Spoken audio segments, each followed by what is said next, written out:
Yo, what's up everyone? What's up PlayStation Nation?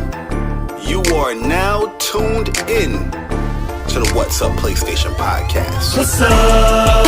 What it is, what it do? What's up? What it is, PlayStation, what's up? Bari and Persona got it live in the tub. Saturday mornings, y'all know what's up. What it is, what it do? What's up? What it is, PlayStation, what's up? Bari and Persona got it locked in the tub. Saturday mornings, y'all know what's up. They don't need no introduction. You already know what you're getting, and that is facts with a discussion. The greatest to bless the mic without the needless interruption. Face it, we got an anatomy like a little bite of me for a concussion. You know what's up, man. I mean it when I seen it. I was proud of these brothers. They entertain the people every week without cussing, and you don't ever hear the drama. They keep it clean on the podcast. Independent duo doing it big when they broadcast. Haters hate to see them doing positive things. PlayStation Nation got you, ain't it obvious, man? We pulling up every week and showing love in the chat. Unlike these other channels, these guys are showing it back. Like, what's up? What it is, what it do? What's up?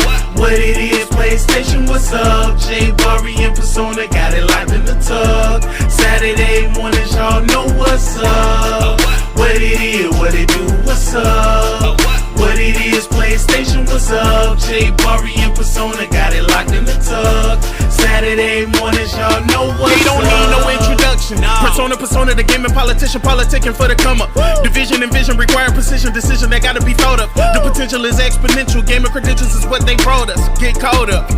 You know, Bari bring the passion when he's speaking from the heart. He the best lisp on YouTube, climbing up the charts. And when Persona speaks, he gon' tear the mic apart. Intellectually, of course, cause you know the boy's smart. They cover the news with integrity, so you know it's a must watch. Ain't no console war, just two brothers being a font. What's up, PlayStation got the Saturdays locked. And if you ain't tuning in, you missing out. Get blocked. What's up? What it is, what it do? What's up? What it is, PlayStation, what's up? Bari and Persona got it live in the tub. Saturday mornings, y'all know what's up. What it is, what it do? What's up? What it is, PlayStation, what's up? Bari and Persona got it locked in the tub. Saturday mornings, y'all know what's up. Yo, listen, man. I really do appreciate everyone that always comes through to rock out with me and Bari, man, on What's Up PlayStation podcast. A podcast by fans for the fans, or by the community for the community, I should say. Listen, man. For me, man, I'm gaming with Persona.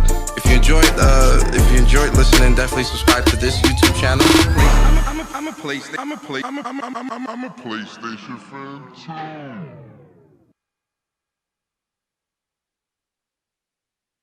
Yo, what's up everyone? What's up PlayStation Nation?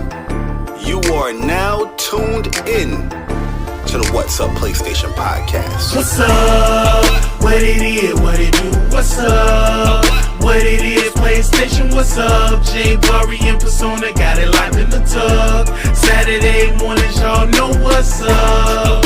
What it is, what it do? What's up? What it is, PlayStation, what's up? Bari and Persona got it locked in the tub. Saturday mornings, y'all know what's up. They don't need no introduction. You already know what you're getting, and that is facts with a discussion. The greatest to bless the mic without the needless interruption. Face it, we got an anatomy like a little bite of me for a concussion. You know what's up, man. I mean it when I seen it. I was proud of these brothers. They entertain the people every week without cussing, and you don't ever hear the drama. They keep it clean on the podcast. Independent duo doing it big when they broadcast. Haters hate to see them doing positive things. PlayStation Nation got you, ain't it obvious, man? We pulling up every week and showing love in the chat. Unlike these other channels, these guys are showing it back. Like, what's up? What it is, what it do? What's up? What it is, PlayStation, what's up? Bari and Persona got it live in the tub. Saturday mornings, y'all know what's up. What it is, what it do? What's up? What it is, PlayStation, what's up? Bari and Persona got it locked in the tub. Saturday mornings, y'all know what's up. They don't need no introduction. Persona, the gaming politician, politicking for the come up. Division and vision require precision, decision that gotta be thought of. The potential is exponential. Gamer credentials is what they brought us. Get caught up. You know, Bari Bari bring the passion when he's speaking from the heart. He the best lisp on YouTube, climbing up the charts. And when Persona speaks, he gon' tear the mic apart. Intellectually, of course, cause you know the boy's smart. They cover the news with integrity, so you know it's a must watch. Ain't no console war, just two brothers being a font. What's up, PlayStation got the Saturdays locked. And if you ain't tuning in, you missing out, get blocked. What's up? What it is, what it do? What's up? What it is, PlayStation, what's up? J Bari and Persona got it locked in the tub. Saturday mornings, y'all know what's up. What it is, what it do? What's up? What it is, PlayStation, what's up? J Bari and Persona got it locked in the tub. Saturday mornings, y'all know what's up. Yo, listen, man. I really do appreciate everyone that always comes through to rock out with me and Bari, man, on What's Up PlayStation Podcast, a podcast by fans for the fans, or by the community for the community, I should say. Listen, man. For me, man, I'm gaming with Persona. If you enjoyed listening, definitely subscribe to this YouTube channel. I'm a PlayStation fan too.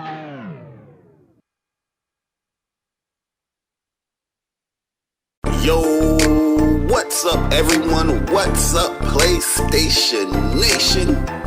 You are now tuned in to the What's Up PlayStation Podcast. What's up? What it is, what it do? What's up? What it is, PlayStation, what's up? J Bari and Persona got it locked in the tub. Saturday mornings, y'all know what's up. What it is, what it do? What's up? What it is, PlayStation, what's up? J Bari and Persona got it locked in the tub. Saturday mornings, y'all know what's up. They don't need no introduction. You already know what you getting, and that is facts with a discussion. The greatest to bless the mic without the needless interruption. Face it, we got an anatomy like a little bite of me for a concussion. You know what's up, man. I mean it when I seen it. I was proud of these brothers. They entertain the people every week without cussing. And you don't ever hear the drama. They keep it clean on the podcast. Independent duo doing it big when they broadcast. Haters hate to see them doing positive things. PlayStation Nation got you, ain't it obvious, man? We pulling up every week and showing love in the chat. Unlike these other channels, these guys are showing their back. Like, what's up? What it is, what it do? What's up? What it is, PlayStation, what's up? J Bari and Persona got it locked in the tub. Saturday mornings, y'all know what's up. What it is, what it do? What's up? What it is, PlayStation, what's up? J Bari and Persona got it locked in the tub. Saturday mornings, y'all know what's up. They don't need no introduction. Persona, the gaming politician, politicking for the come up. Division and vision require precision, decision that gotta be thought of. The potential is exponential. Gaming credentials is what they brought us. Get caught up. You know, Bari bring the passion when he's speaking from the heart. He the best lisp on YouTube, climbing up the charts. And when Persona speaks, he gon' tear the mic apart. Intellectually, of course, cause you know the boy's smart. They cover the news with integrity, so you know it's a must watch. Ain't no console war, just two brothers being a font. What's up, PlayStation got the Saturdays locked. And if you ain't tuning in, you missing out, get blocked. What's up? What it is, what it do? What's up? What it is, PlayStation, what's up? J Bari and Persona got it locked in the tub. Saturday mornings, y'all know what's up. What it is, what it do? What's up? What it is, PlayStation, what's up? J Bari and Persona got it locked in the tub. Saturday mornings, y'all know what's up. Yo, listen, man. I really do appreciate everyone that always comes through to rock out with me and Bari, man, on What's Up PlayStation Podcast, a podcast by fans for the fans, or by the community for the community, I should say. Listen, man. For me, man, I'm gaming with Persona. If you enjoyed listening, definitely subscribe to this YouTube channel. I'm a PlayStation fan too.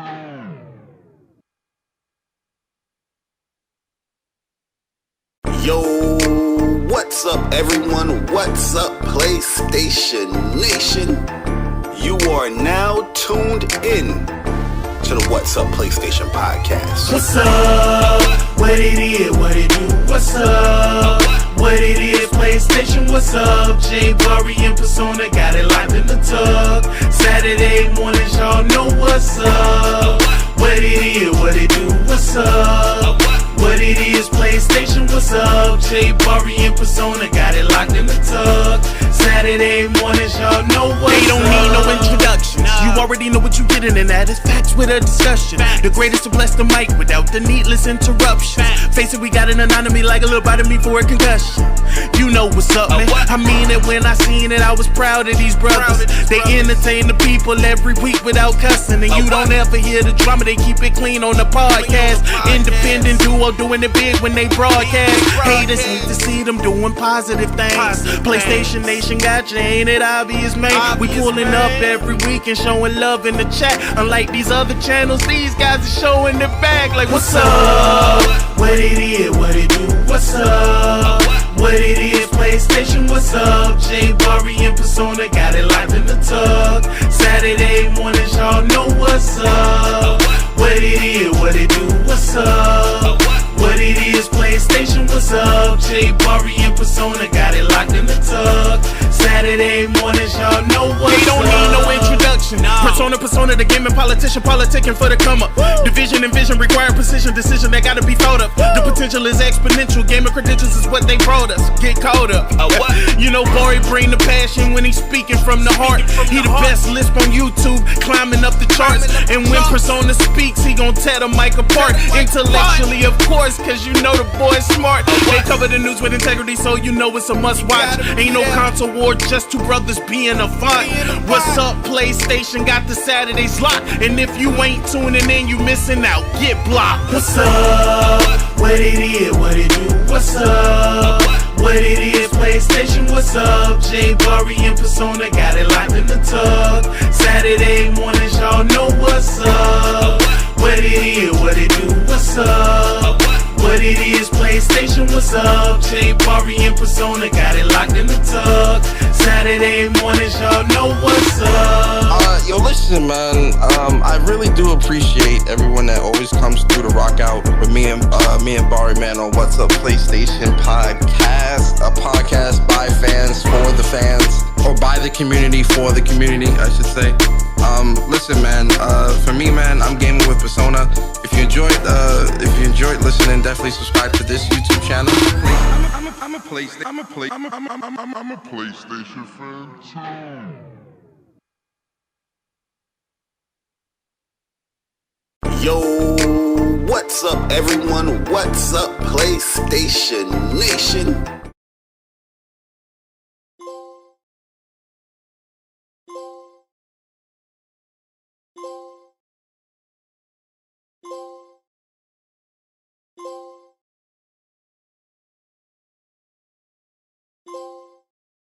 Yo, what is good, YouTube? What's up, PlayStation Nation?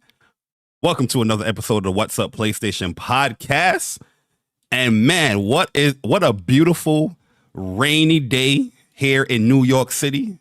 We are here, we are back in full effect. You know what I mean? And there's so much to talk about this week in the world of PlayStation. For those that are new to What's Up PlayStation Podcast, we are a PlayStation-centric podcast where we talk about the latest, and I mean the greatest, the good, the bad, the ugly news of PlayStation throughout the week. I am one of your hosts, J Bari, and I got the best list on YouTube. Let me chill. Persona, can I chill? Absolutely. But like I said, I am just one of the hosts here at What's Up PlayStation Podcast. It's a two-man team. It's a two-man crew.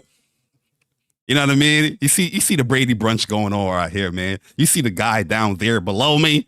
It's a story of a podcast called WUPS. But you know what I mean? Gaming with Persona, my bro, my brother from another mother. Yes, the first descendant God. Yes, sir. Finally.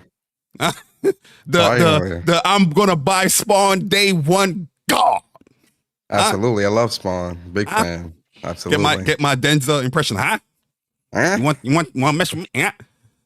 Yo, Persona, what is good, man? What is up? Yo, how you doing? Man, what's good, people, man? It's your boy Persona, gaming with Persona, one half of the What's Up PlayStation Podcast crew. Very happy to be here on episode 142 of What's Up PlayStation Podcast. And it's going to be a lot of news this week, guys. It's going to be a lot of news. It's going to be a lot of hype.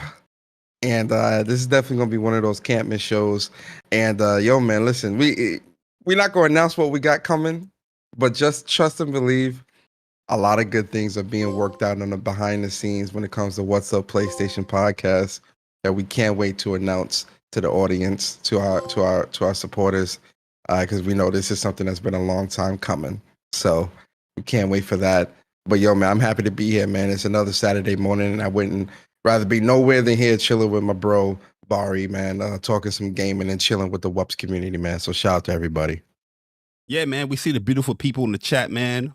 Welcome, guys, to another episode. We see you, man. If you guys don't mind, hit the like button, share the stream out, get the PlayStation Nation in here. And for those people that are new to What's Up PlayStation podcast, you know, we hopefully you enjoy your stay here, man. We earned your like, we earned your subscription. We understand. I understand some people, they got to get to about 40 minutes within the show before they hit that like button. Say, you know what? This is a pretty cool podcast, man. I'm digging this. I'm liking this. We understand that, man. But hopefully, we earned that. And if you guys are new, get familiar with the channel, man. There's a whole bunch of content, a whole bunch of PlayStation stuff that we have spoken about, and a whole bunch of new stuff to come to What's Up PlayStation podcast, man. But before we get into the show, you know what I mean? How you doing, Persona, man? It's a rainy day out there. You know what I mean? How you feeling out here, man? You know a rainy day in New York is a beautiful thing. Absolutely. Real talk. You know, rainy days is prime gaming weather. You know, we already know this. You feel me?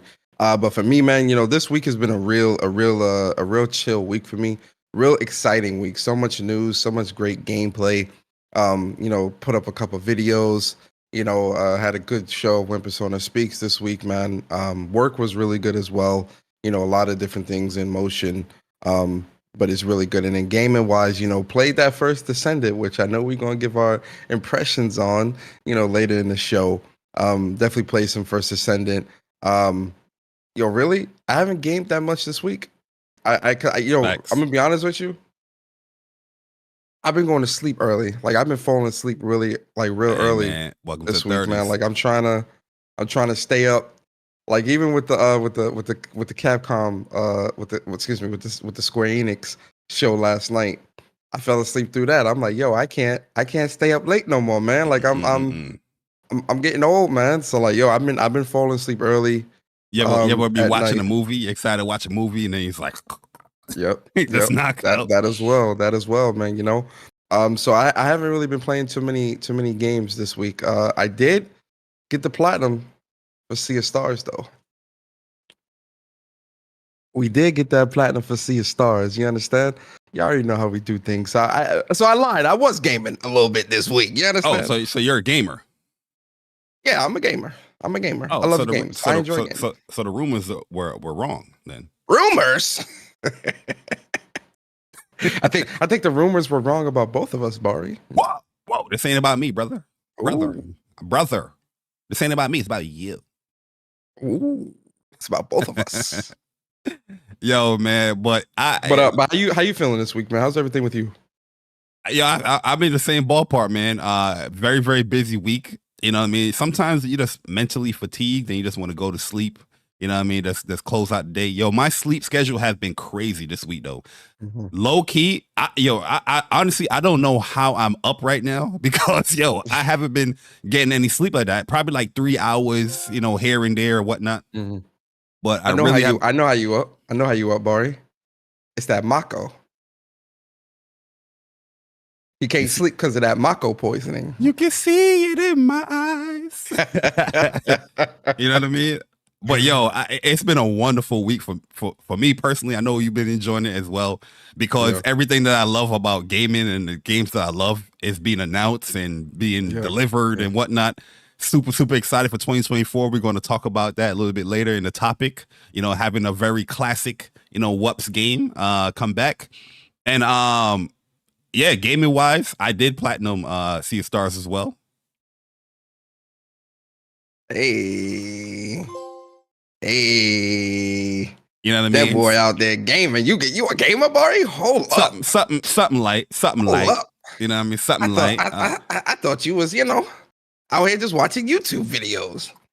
You know, something like, man, setting up you know, the Spider-Man waiting room streams and videos, dropping a lot of content. If you guys haven't been subscribed or checking out, you know, me or Persona, definitely go and check us out, man, because we've been dropping some content out here, man. A lot of content, man. So Yes, sir. with games that I'm loving and adoring, is definitely gonna be seeing a lot of content, man. But really and truly, what I'm really waiting for, I know I've been saying this for like a couple of weeks now, or even like a month, but I just can't wait to upgrade this internet, Persona, man. I can't wait. I can't because I definitely am going to get back into streaming, because yo, I haven't really been playing like Call of Duty. I haven't been playing Street Fighter like that. Normally I play like fighting games like every week. I'm always like either training or just doing rank or casual. Yeah, I haven't been doing that for a pretty long time, man, because yo, there's times where I'm just noticing like dips and drops and all that stuff, and I'm like, this is ruining me, man. You know what I mean? Like, it's time to come on over to the Fios side, or to the fiber optic side. Let me say that, the fiber optics, man. Time soon come. Time soon come, because yo, seen. what I noticed, right? This week, well, technically it was last week, the 13th. It was my 13th year anniversary for the job that I worked at. So word, congrats, bro. Yeah, so this week, you know what I mean, I was just looking at my time and schedule, because I always like to look at my, you know, vacation time, you know, personal time or whatnot. And I'm looking at it, I'm like, oh, they just dropped like 45 hours on your boy. That's easy. I'm like, ooh. You know what that means? That's what I was waiting for. You know what I mean? That's what I was waiting for. Because I was really just delaying it just to get that vacation time up. So I can decide, schedule a couple of days, make sure everything's good, and then boom. So, you know, you work at home, you got to make sure everything's all right. Yeah. But yo, the chat is going crazy, man. Who is interrupting WUPS Intro? Yo, shout out to Sick, man. Big shout out to the chosen 120 becoming a member of WUPS Nation. And shout out to Sick for gifting 5 WUPS Nation memberships, man. And shout out to Henny G, Nix, Arcade 4247, PS Rewind, and TZ for becoming members. And then shout out to No Cap Podcast, aka Sick, again for gifting another 5 WUPS Nation memberships. And shout out to the new members: Typhoon, Ghostface, Captain Crunch, Seattle Chef, Sinister, and TZ. Hey yo. No, yeah, Sinister. Sorry, Seattle Chef. Yeah, and Typhoon, Ghostface, Captain Crunch, Seattle Chef, and Sinister V. Yeah. And the first 5 was Hemi G, Nix, Arcade, Rewind, and TZ. Yo, shout out to Sick, man. We appreciate it, Sick. If you guys don't know, Sick Humor, man. No Cap Podcast is the guy that does our intros for the channel, you know, the intro song. So if you want to show support to my bro Sick as well, definitely go on iTunes. We have the links in the description. Go on iTunes, click on that. And you know, he got albums. He got the WUPS song on iTunes as well. You know what I mean? Purchase it, show support.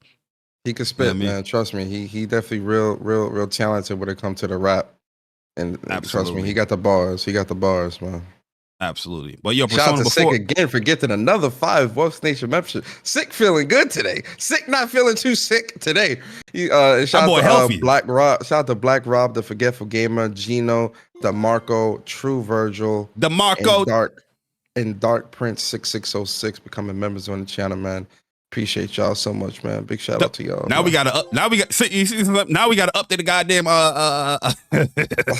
we gotta update the list. Yeah, for real. Gino DeMarco. But before we get into the show, before we get into the rigmarole, we just want to announce to everyone that we are doing the Spider-Man challenge for our 2 giveaways here for Spider-Man, Marvel Spider-Man 2. If you guys want to participate, you know, we have that, you know, the information on the WUPS Twitter page, our personal channels, you know, our personal Twitter.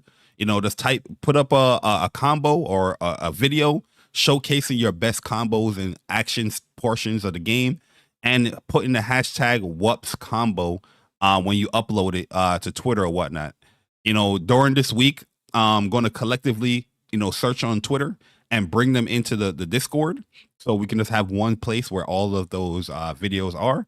And you know, when we do stream and watch the videos and we pick the winner, the 2 winners, you will get your copy of Spider-Man day 1.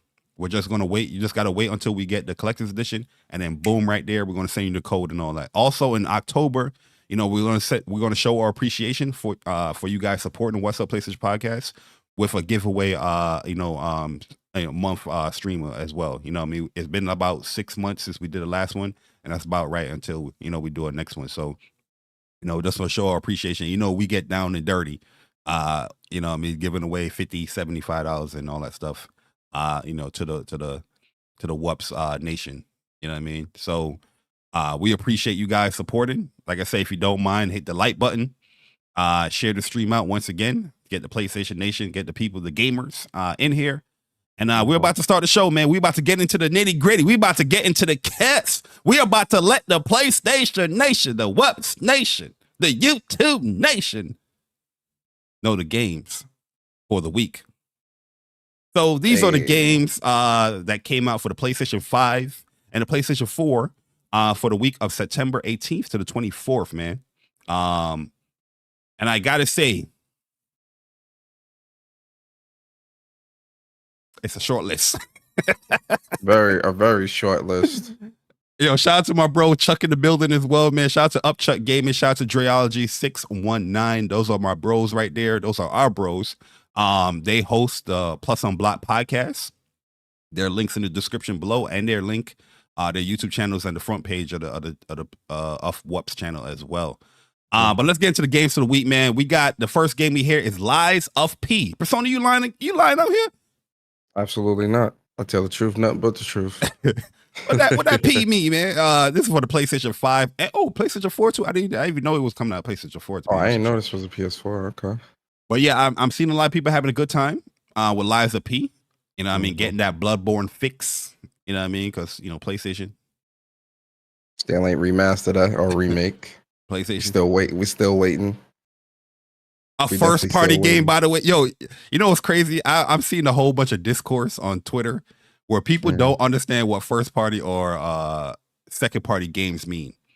A first party game doesn't necessarily mean a game from first party studios, people. You know what I mean? We want to see PlayStation first party studios games, absolutely. But that doesn't take away the fact that a game like a Bloodborne, a game like a Order 1886 was first party. A game with Spider-Man when it first came out was first party games. IPs that's owned by PlayStation. That's Stranding. I'm seeing a whole bunch of discourse. I'm like, people, it's a simple Google search. You have it back and forth with people, and you're wrong. I don't understand it. Like, you're making fun of people, and you're wrong. You're lucky I'm on my best behavior right now. I'm in a good mood because I would have easily made a video. Look up the history. What the hell is going on?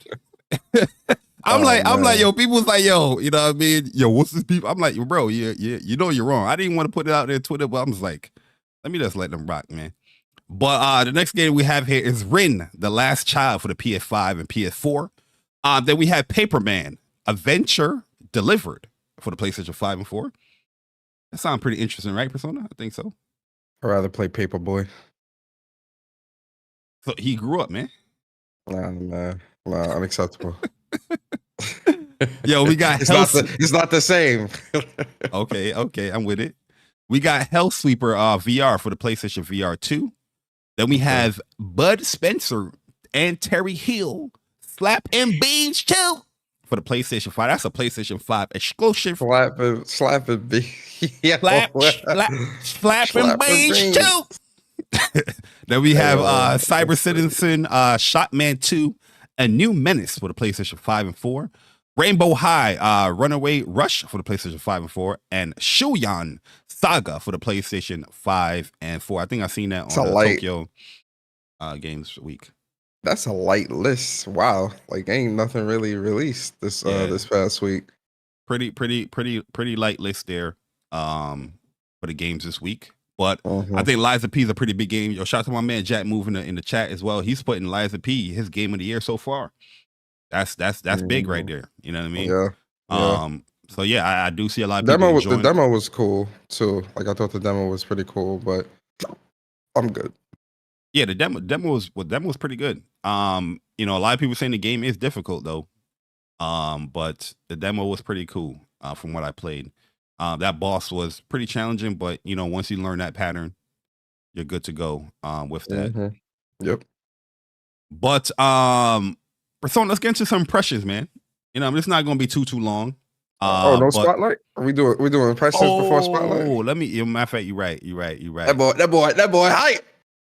That boy is hype. What's going on here?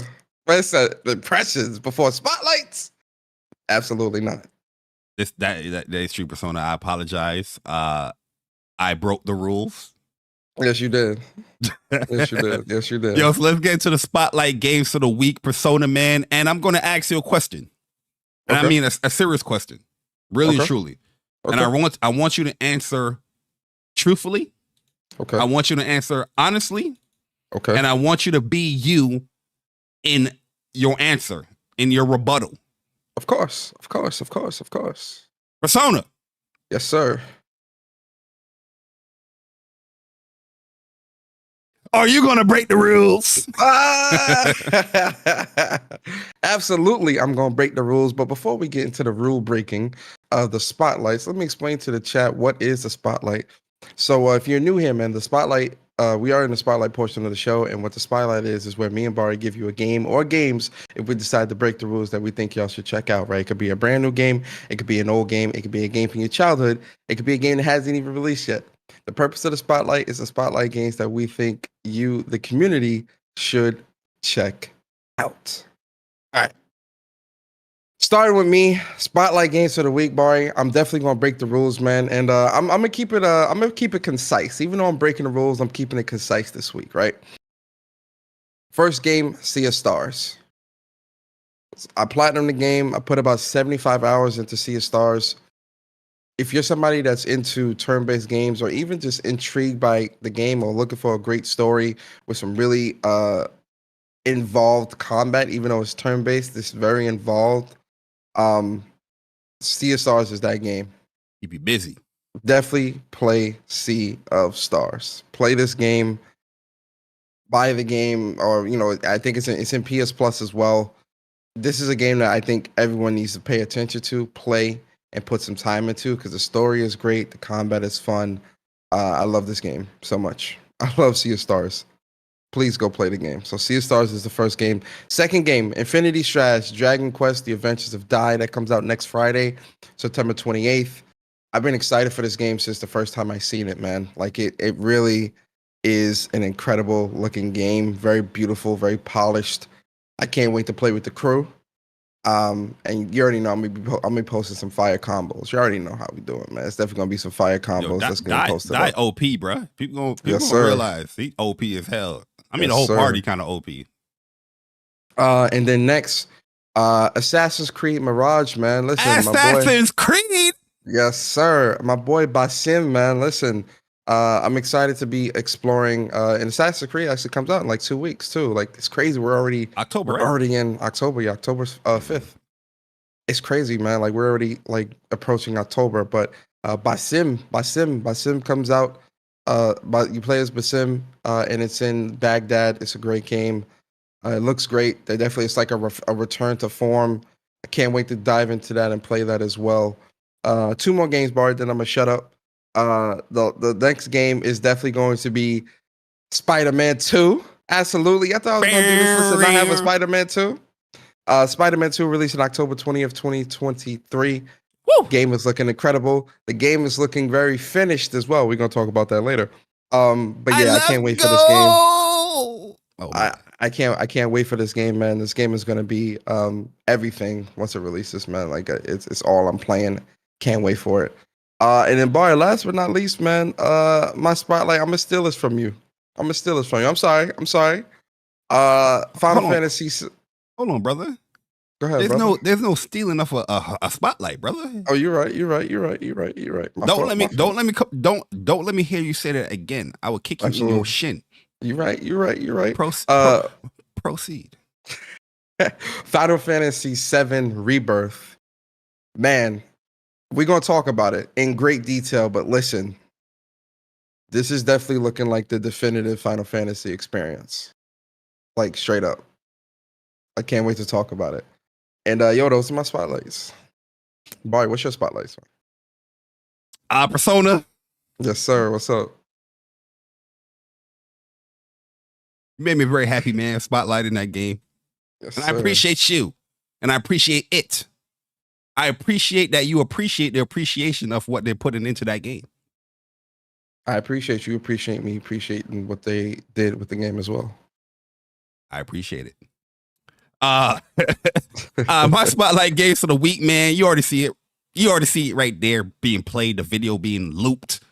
Here we go. Loop-de-loop. Grand Blue Fantasy Relink. Grand Blue Fantasy Versus. We doing it every week, people. We're doing it every week. I see the pre-order list, the best sellers. I like where Grand Blue Fantasy Relink is at. Grand Blue Fantasy Versus, I need that get up. I need that to raise up. Okay? I see you guys twittering. Oh my God, Grand Blue Fantasy Relink. Oh my God. Woohoo! I see it. I need that Grand Blue Fantasy Versus Rising. That pre-order go up. Because it's going to be an amazing game. Matter of fact, it's a free-to-play version of the game. So you can definitely try it out for yourself and see how great and amazing the game is. Mm-hmm. Single player, multiplayer. You get up to 4 characters. It's amazing, man. But yeah, I like Grand Blue. I love Grand Blue. The announcement of characters that's coming to the game is plenty. A lot of diversity there as well. Open world, RPG, multiplayer sessions, going through these dungeons, fighting these primal beasts, fighting these monsters. It's going to be an amazing time, man. And the versus game, that 1-to-1, 1-versus-1 fisticuffs going on with these characters on top of a multiplayer campaign mode, RPG, full RPG mode in there as well for the Grand Blue Fantasy Versus, man. So if you're trying to get into Grand Blue Fantasy Versus or just Grand Blue Fantasy in general, definitely try and pick these 2 games up, man. The next game we spotlighting. I did it last week. Can I put Cloud right here? Is Cloud in the way? Can y'all see Cloud? The original Final Fantasy VII game. Listen, guys, I see the excitement. I see the anticipation for Final Fantasy VII Rebirth. But I need you guys to play the original game if you missed it, and remake if you missed that. They got a wonderful deal going on for Final Fantasy VII Rebirth. If you pre-order the game, you can get remake on top of the intermission DLC for free. I think the intermission comes with the whole deluxe edition and whatnot. I'm not too sure what the base version comes with, but it's really, really cool that you play and finish remake and intermission DLC before Rebirth comes out, because you will get like 2 summon materia on top of that when you boot up Rebirth. So it's just a great time to be a Final Fantasy fan. It's a great time to be a Grand Blue Fantasy fan. It's just a great time in general, man. I'm also going to highlight the Legend of, not Legend of Dai, but Adventures of Dai, Infinity Strash. Amazing anime, amazing cool characters in there, man. A lot of dope scenes that they're going to be replaying through the game. And the game is looking mad fluid. It's looking really, really fun. And, that Dragon Quest, personality and theme on top of this, man. I think Dai is definitely super, super OP. And I think a lot of people is going to gravitate and like the character a lot, when they do play the game. Also, last but not least, Star Ocean's the second story. They got a demo out right now that when you play the demo, it's whatever your progression from the demo is transferable to the actual final release of the game, which I love when they do that. And definitely dive in, get some experience with Star Oceans, finish up the demo, and from there you can see if you want to buy the game or not. But I like Star Oceans a lot. I think you will enjoy the second story. It's a pretty good RPG in my opinion. It starts a lot of things going for the Star Ocean franchise. But it's just great to see that, come back in a remake or remaster version of the game. And I can't wait for you guys to play it, give your thoughts on it as well. But if you guys want to spotlight any games, for the WUPS Nation, the PlayStation Nation, let us know in the chat as well, man. We'll definitely see your suggestions and all that stuff there, while we celebrate these wonderful video games to come out. What Persona? Yes, sir. Is it finally time? It's time to move on. Talk about our impressions of the First Descendant. And Persona, I want you to go first, man. And I want you to be honest. Okay, I don't want you to be honest. I want you to be honest.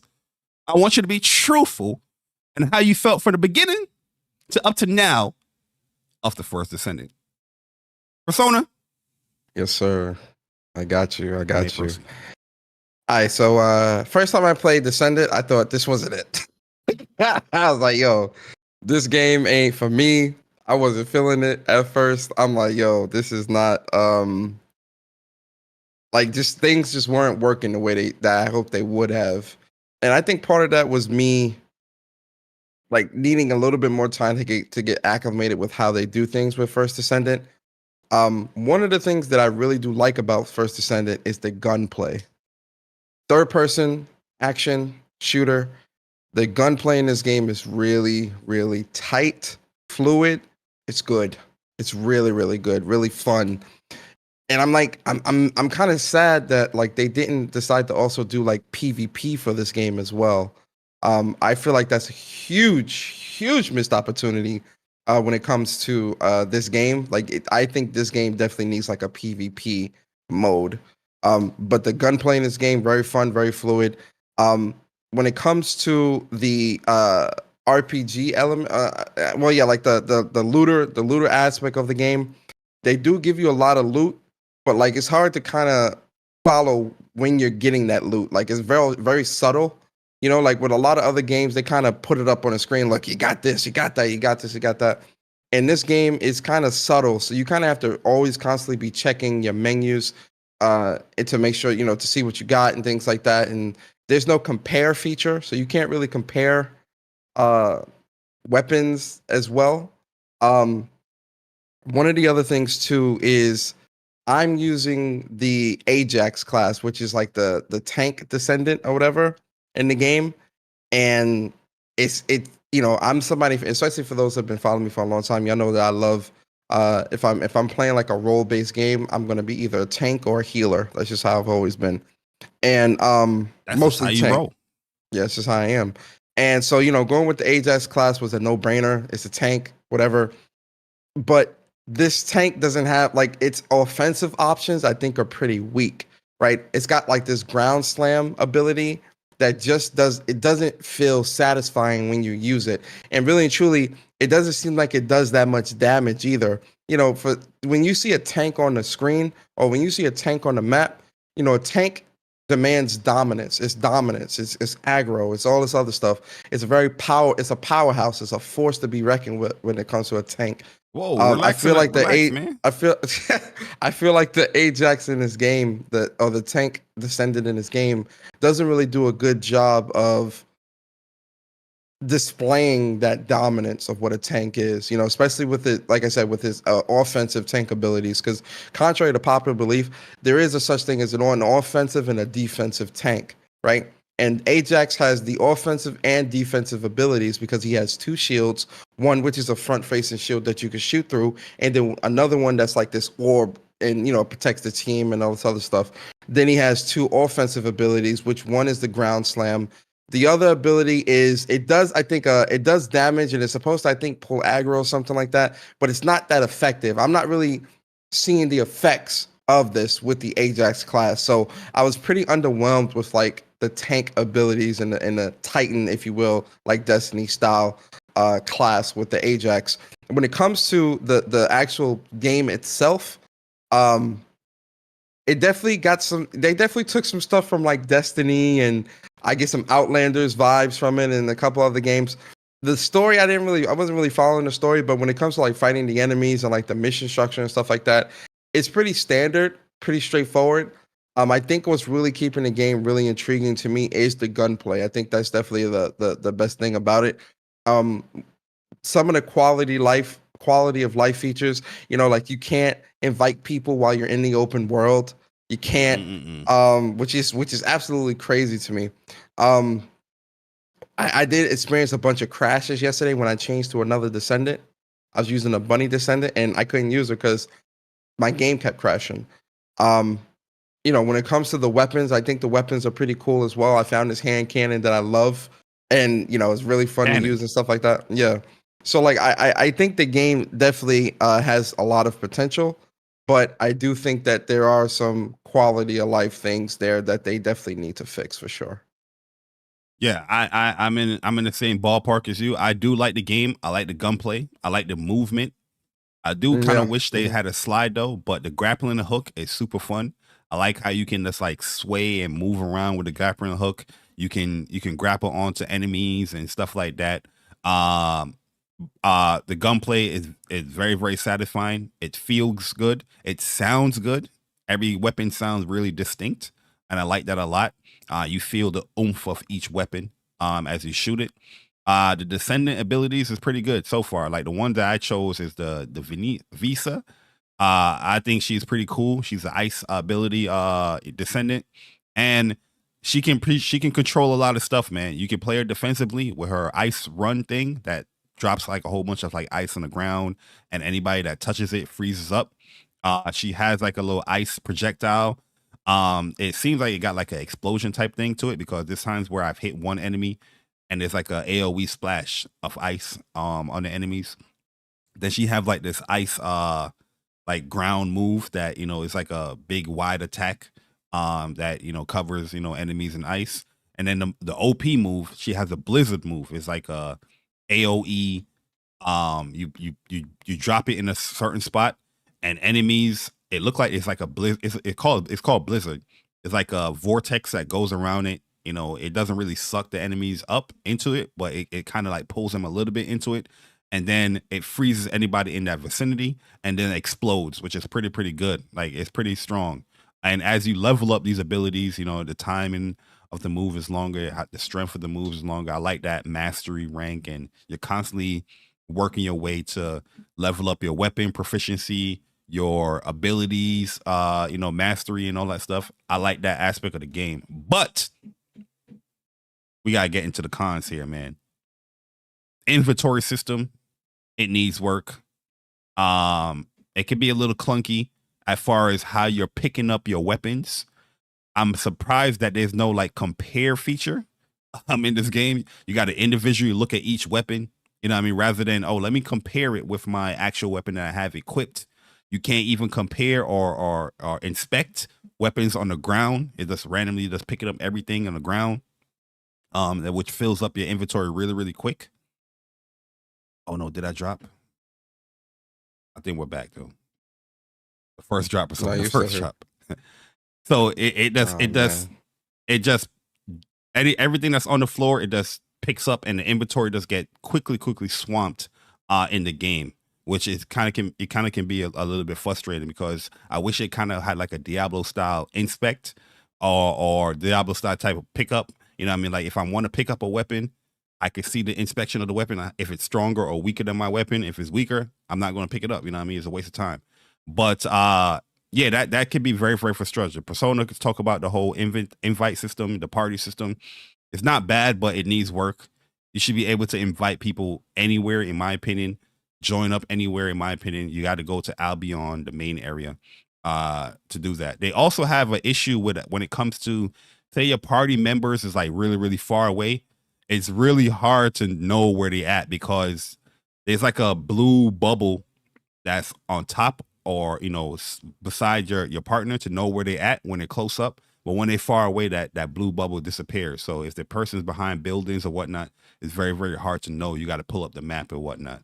One of the other things too with that, just to add on, like, I don't like that. Like, if you start a mission, the other party members need to join that mission. That's really stupid to me. Like, oh yeah. If we're all in a party and somebody's starting a mission, it should automatically just bring everybody in, or everybody becomes automatically a part of that mission. Like, it, you know, having somebody start this mission and then nobody else gets credit for it or whatever, but we're all in the same party. I don't like that. I also don't like that they automatically put you in a party with random people in the world when they start something that you're in the vicinity of. That's absolutely crazy to me. Like what? Yeah, like that you just reminded me when you mentioned that. I'm like, yeah. Like I'm not feeling that either.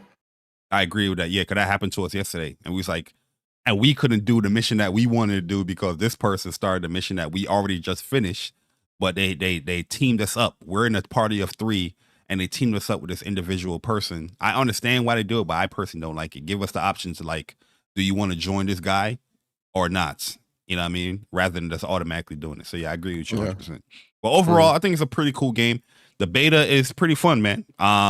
There's a lot of modes, a lot of gameplay. There's a lot of activities for you to do within the game, and overall, I'm seeing a lot of positive, feedback with it. But it definitely needs some work. It definitely needs some fine tuning, and hopefully they use that here, this beta portion to fix the game up for sure. You know what I mean? And some of the unlocking of the characters can be a little confusing as well, but that could just be a me issue. You know, you know what I mean? But yeah, that's our impressions with the First Descendant.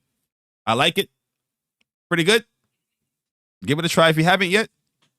But we're going to continue and move on to the news for the week, man. And Persona. Yes, sir. It's been a glorious news week, man. But before we start the news week, we want to let people know that this is part of the news. There's a nice promotion going on for PlayStation right now. Where if you buy a PlayStation 5 currently right now, they have a deal that ends October 20th. So the day that Spider-Man releases, that's when this promotion is done. So the game must be redeemed on your activated PlayStation 5 by no later than October 20th, 2023. One game per user. No substitutions, no replacements. So what's happening here is that you'll need to buy a new PlayStation 5 console.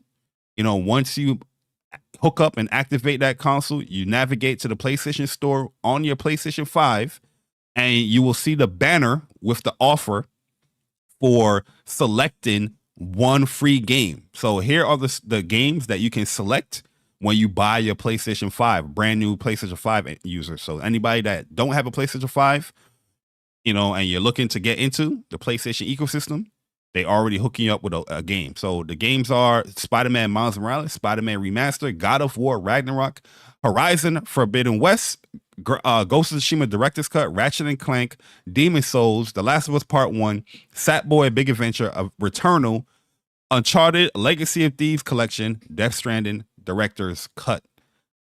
You know, this is some of the best games to come out for PlayStation 5 that you are getting free if you're a new PlayStation 5 owner. So Persona, I want to ask you this though. You're a new PlayStation 5 owner, Persona. Yes, sir. Which game would you select here for your free game? Bari, I think you know me all too well. Damn, actually, this is a tough list. Me personally, if I had to pick one game from the list, I would pick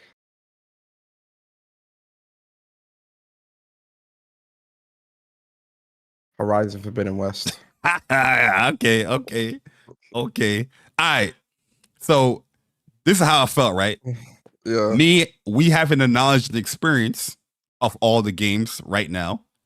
Which one would I pick for new PlayStation 5? Me personally, I would go with Horizon as well, or like Returnal, in my personal opinion, right?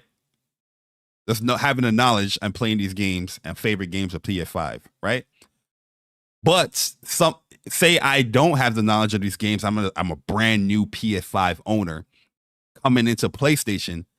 I think the hot pick is going to be God of War Ragnarok. Somebody coming into PlayStation, it's like, oh, they're looking at from the outside in. Oh, all these PlayStation games. I get to choose one free game. I think they will pick. If I don't have no knowledge of anything, and I'm just coming into PS5. Yeah.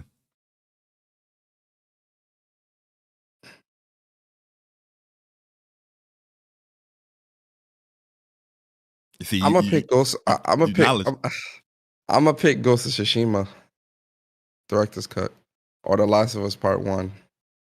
Really and truly, Ghost of Tsushima, Director's Cut is probably the best bang for your buck.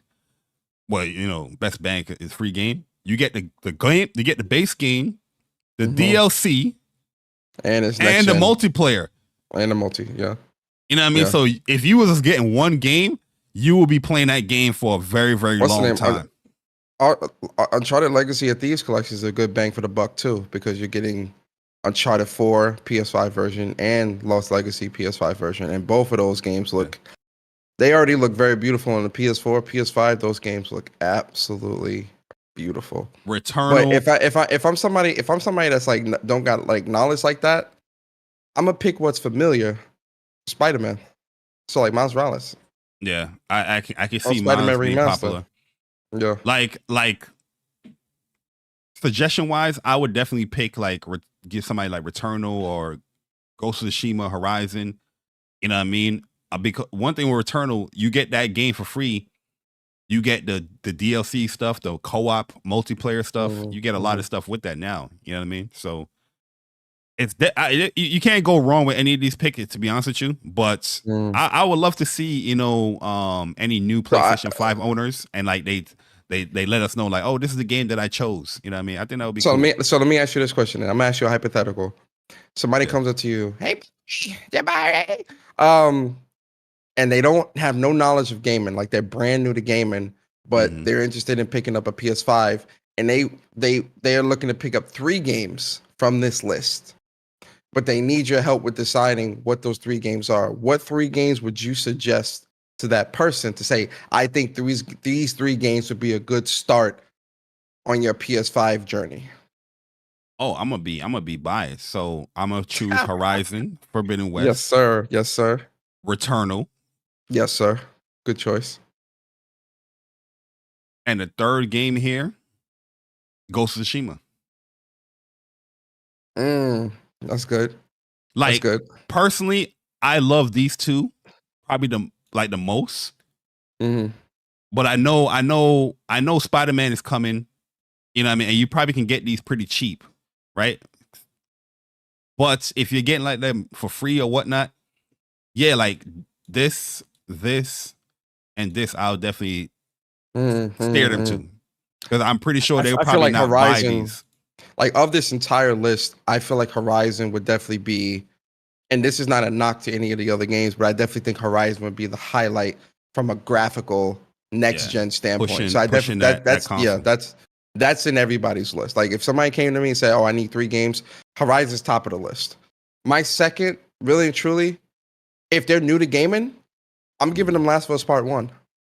I'm giving them Last of Us Part 1. That was a great remake right there. Yeah, I'm giving them, if they're new to gaming and they're getting a PS5 and they want something that's like going to grab them, Last of Us Part 1 all the way. It's remake from the ground up. It's beautiful. It's got that next gen charm to it. You feel me? Last of Us Part 1. And the story is, Last of Us Part 1's got one of the best stories in gaming, in my opinion. So Last of Us Part 1 all the way. Third game, really and truly, I'm gonna give them. I'm gonna give them. It's this is a tough list, man. I'm gonna have to give it to them with the God of War Ragnarok, man. That story is incredible. Something else that'll grab them.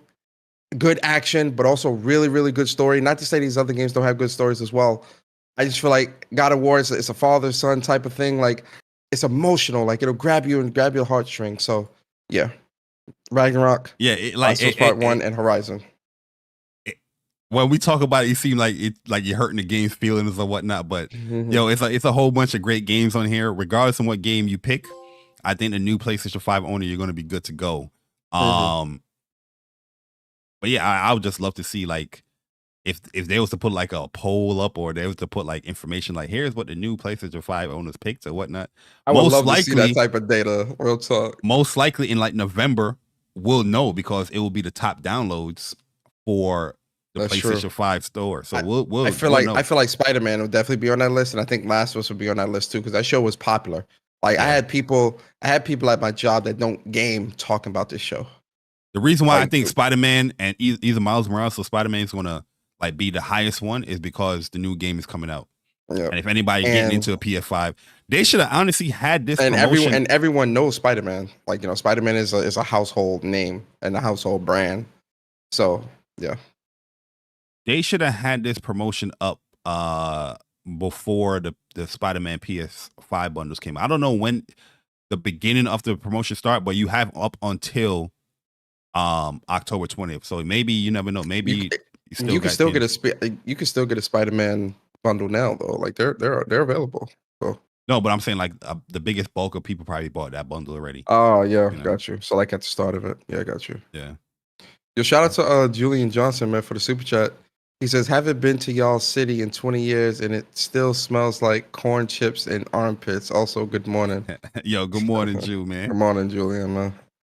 Yeah, man. I mean, that's New York, man. Embrace it. Inhale it. Smells good. Yes, sir. Yes, sir. You know what I mean? And then big shout out to my bro, Upchuck Gaming with the $4.99 showing them iPhone chops. Saying Ghost Story is amazing. Very underrated, especially with the side missions. Yo, yeah. Agreed. Some of the best. Ghost Story is incredible. Some of the best side missions. And to be honest with you, it's one of the best PlayStation multiplayer modes. 100%. That they have created with Legends. You know what I mean? We was just talking about that the other day too, man. It's funny how this news popped up here. Yeah. But Persona, let's get into it, man, and let's talk about everybody's favorite topic that they love to talk about but hate to mention, but they love and hate. It's a love-hate thing. It's a thin line between love and hate when it comes to this topic. Whoa. Sales. Love it. Shout out to Matt Piscatella. Giving the MPDs or what they call it now, Circa or something like that. I think they call it Circana information where the king is back on top. This is pretty last week news, but we forgot to mention it this week. But PlayStation 5 was the best selling hardware platform in both units and dollar sales during the month of August. So once again, PlayStation, the best selling console unit wise and dollar wise in North America. They're saying here PlayStation 5 continued to lead 2023 hardware market across both unit and dollars.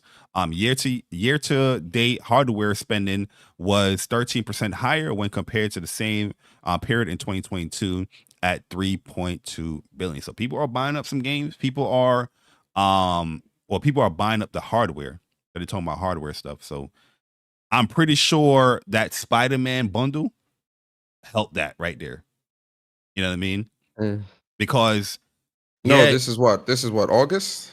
This is August, but people buying Spider-Man was September. You got the bundle in September. No. But the sale wouldn't count until September, so we would see the September numbers for that in September. So when he reports next month, September's numbers next month, then we'll see that this is before that. Yeah, but I'm saying count that because the bundle released September 1st or 3rd. So that wouldn't be counted in August numbers. True. Yeah, they wouldn't count that there. That is true. Because I look at it like it wasn't like a pre-order kind of thing. It was like you was buying the bundle in August. It was just shipped to you the 1st of September. But you're probably right. It was like officially released. Officially released in September. So that sale would count in September. Yeah, true. But also talk about the top selling games in August as well. So you have Madden, NFL 2004, which I'm not surprised. I mean 2024. You said 2004. 2004. Oh, my bad. 2024. Then we have Armored Core, Fires of Rubicon, Remnant 2. Yo, I'm surprised that Remnant 2 is up here, number 3 as well. Modern Warfare 2, Hogwarts Legacy, Tears of the Kingdom, Diablo 4, MLB The Show, Minecraft, Mario Kart, Pikmin, Jedi Survivor, Street Fighter 6, Elden Ring, FIFA, God of War Ragnarok, Final Fantasy 16, Gran Turismo 7, Miles Morales, Rainbow Six. Them PlayStation first party games got legs on them, boy. Jeez. Yeah, man. So these are the top selling games in August, and here are the top selling games throughout the year so far: Hogwarts Legacy, Tears of the Kingdom, Diablo 4, Modern Warfare 2, Star Wars Jedi Survivor, Madden 2024, Resident Evil 4, Which we got news of that as well. We'll talk about MLB, Dead Island 2, Final Fantasy 16, Street Fighter 6, FIFA, Remnant 2, Dead Space, Elden Ring. Madden 23 is up here too. Wow. Okay. Mario Kart 8, Minecraft, The Last of Us Part 1, and Armored Core 6, Fires of Rubicon. Yo, Chris, what's good, bro? So yeah, man. Are you surprised by any of these games on the list? The one I'm surprised by is The Remnant. I'm Dead surprised Island. about that. I was gonna say Dead Island 2. I'm pretty surprised at that. Elden Ring still charting 3 years out. Or when? Oh no, Elden Ring came out last year, right? Yeah. Yeah, Elden Ring is last year. But that's still great that it's still charting. Yeah, that's great. It's outside of that, it's pretty standard show. Yeah, so it's a good list. I don't think nobody was surprised by Hogwarts Legacy 2. Like, we know that game was going to sell by the boatloads. That game still being number one, like this far out, it's crazy. To beat out Tears of the Kingdom. Didn't Tears of the Kingdom announce that it was like at 30 million or something like that? Oh, nah, 18. It was 18. They're probably at like 20-something million now, though. To beat that out, though, you up in the 20s, yeah. Probably 30, close to 30s. Nah, you in the 30s, especially since it released on last-gen consoles now, too. So they're ranking it. They're raking in all that money, all that sales. Yeah, so, yeah, they easily... This game, Hogwarts Legacy, is easy at like 30-35 million right now. Easily. Yeah. That is true, man. So Persona, man, let's move on. You know what I mean? That's the sales talk that we're going to talk about. We got some other little sales, smaller news, but we'll wait for that, man. But we got a celebration, Persona. We got a celebration, man. You see the title of this stream. You see what's going on. Spider-Man 2, Marvel Spider-Man 2 has officially went gold. And Insomniac, they have a video that they tweeted out, and it was pretty good. Not going to play the sound, but we're having the background as we celebrate this moment. How you feeling, Persona, man? I'm glad to see that, going gold. It's funny because and not to bring up the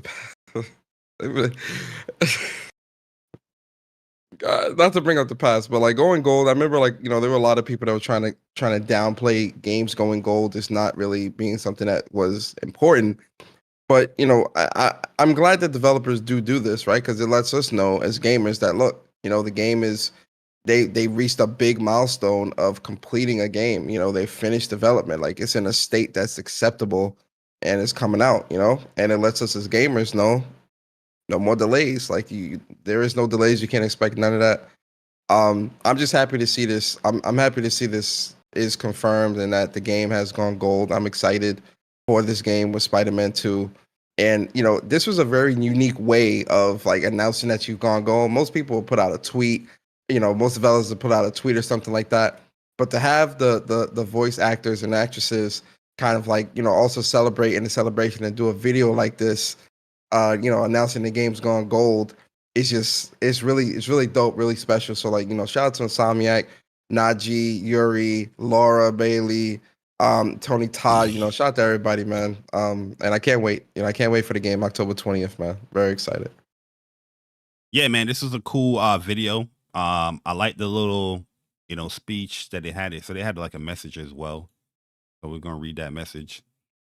Saying that Marvel Spider-Man 2 has officially gone gold. We are thrilled to share this milestone achievement. Persona. You know what I mean? Like, a lot of people was, downplaying that. With our studio and collaborators at PlayStation and Marvel's games, and with our incredible community around the world. We can't wait for you to experience what we have been cooking up on October 20th. Yo, PlayStation developers, they love that phrase, cooking or cooking up. I've seen that a lot from pretty much all of the they're just like, yo, guys, we're cooking. You gotta show it though. You gotta show it, okay? Listen, you drop in Marvel Spider-Man 2, we're very happy, but we still want to know the future. But that's a different topic. But yeah, man, very, very exciting news here. That the game has officially went gold. It went gold a month before the game is releasing. So the previews and the reviews probably going to drop like probably a week ahead. Yeah, a week or let two. them cook. Yo, Corey, like what up, like man? probably like a week or two before the game drops. We'll get those reviews.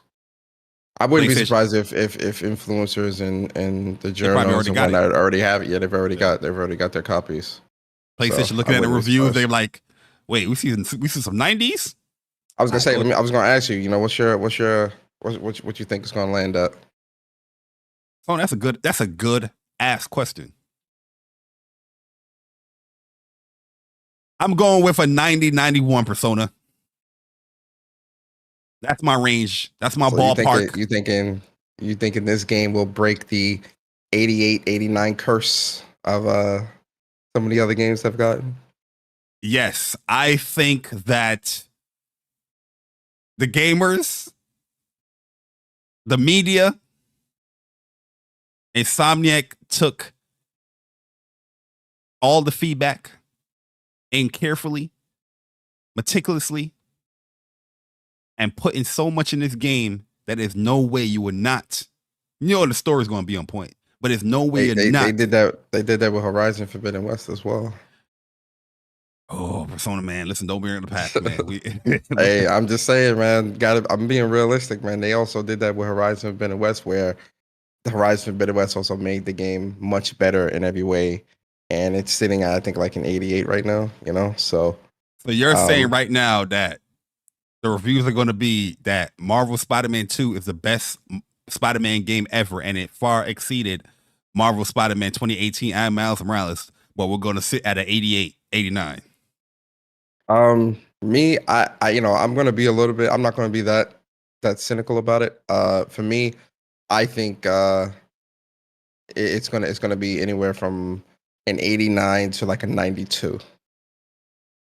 Between 89 and 92. You're giving it a 3-point scale. Yeah, I feel like it will, because everything that I've been seeing from like the previews and how a lot of people are feeling, this game is gonna be special.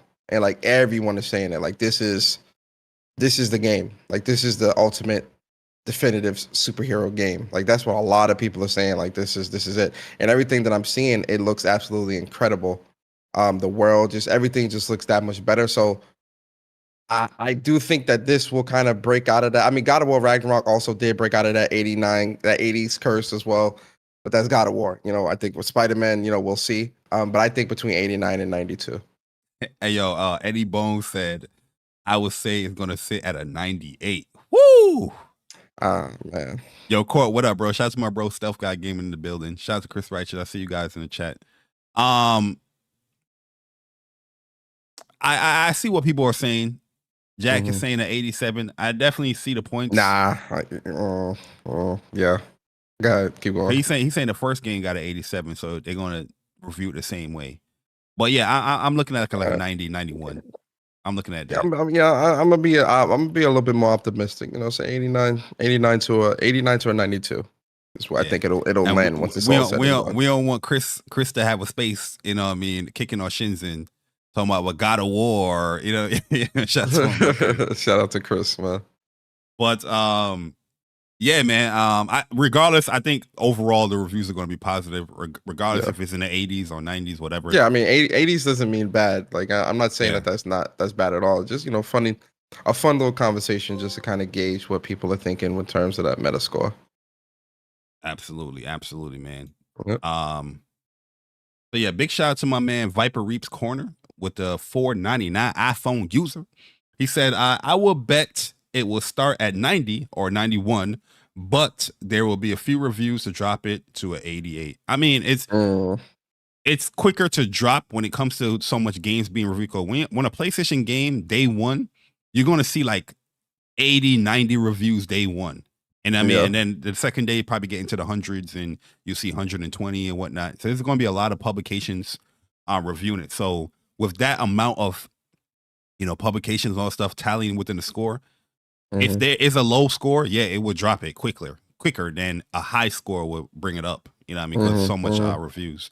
But at the end of the day, 88. I have no issue with that either. Like I think that's a great score. Not at all. For it, but you know, one thing I'll say, what's up, PlayStation? We will be doing our WUPS reviews for Spider-Man 2. So hopefully you guys come through and check that one out. Yes, sir. I don't know if a new thing we're doing on the WUPS channel, you know? Yeah. I don't know how you want to do it, as far as like you want to wait until we platinum the game or just wait until we complete the game to do the reviews. I think we could do the review after we complete the story, you know, because we're really be talking about it from a story gameplay perspective anyway. So I think we could do it after we beat the story. Yeah, true. Yeah. So yeah, Spider-Man 2 officially went gold. Can't wait to play the game. I'm not anticipating no reviews, but I can't wait to play the game and you know, see for ourselves how this game is gonna, you know, pan out. I'm very, very excited already from all the information that we got. But Persona, let's move it on. Let's move it along because it's time. Persona, it's time. I've been waiting for it. You've been waiting for it. I got no sleep from it. We are here to talk about Final Fantasy VII Rebirth and all the news that came this week. We're not going to go over every single detail, but we're going to highlight a few things for you guys. You know, maybe you probably missed it if you're living under the rock. I don't know. But, you know, Square Enix, they put out a blog, you know, giving some information, hands-on impressions and whatnot within the blog. If you guys miss any of the hands-on impressions, you can definitely check it out here at this blog. You know, I'll post the link here in the chat for anybody that want to check it out. I'm highlighting this part because there's a lot of cool impressions that came on here and some great interviews as well, which we're going to talk about some of the interviews on the information that came from the interviews. And, you know, here you got Maximilian Dude and all the other previewers that got to play the TGS demo. So big shout out to, you know, my man Genki Gamer. He was on the channel as well. You know, he spoke about the game and the demo, and he said that it was amazing. It was really, really good from what he played. You know, the demo that they played, they had Sephiroth in it. And you was playing the flashback with Cloud and Sephiroth for the demo in the beginning. And then there was another part of the demo highlighting some of the Junon areas where you can explore and fight enemies and do challenges and do all that stuff with it. But I just want to give like a whole information dump when it comes to the game as far as what it was, you know, what people was talking about. So Final Fantasy VII Rebirth is going to be 150 gigabytes. It's a pretty huge game. It's going to be in 2 discs. They're saying that you don't need a 2 disc to play it, but you will need to put in 1 disc to download the game, and then the other disc you can play it from it right from there. So you don't need to like do the whole PS1. I finished disc 1. Now I got to switch over to disc 2. Okay, you do that right from the beginning, and everything's gonna be dandy. They're saying that here that this is from the interview stuff. They're saying that working from Final Fantasy VII Remake and Integrate helped them to familiarize themselves with the PlayStation 5 and faster development for Rebirth. Something that they've been saying for a very, very long time. They said the story runs to the end of the Forgotten Capital, the city of the ancients. So we can already kind of like assume what's going to happen at the end of the game, you know, have our little assumptions there. And they're saying that the game is going to be about 40 hours as far as story length, but over 100 hours as far as the activities and all the stuff that's going on. We already mentioned this here that, you know, Final Fantasy, if you play Final Fantasy VII Remake and Intermission, you will be rewarded with 2 summons. So you get Leviathan and you will get Ramu for, you know, having a save file for both of those games. Their mini games, obviously, you know, there's mini games going to be in there. And the big news, Persona, Vincent, how you feel about Vincent is not going to be an actual controlled character that you play with, but he's going to be an accompanied character, similar to how Red 13 was at the end of Remake. So Vincent and Sid, is that disappointing to you, or, you know, how you feel about that before we just move on to all the news? Yeah, I feel like, you know, with the band of characters that we will have, you know, we have Yuffie, we got Red 13, Aerith, Tifa, Barrett, Cloud, and we get to play with Sephiroth as well in certain parts of the game.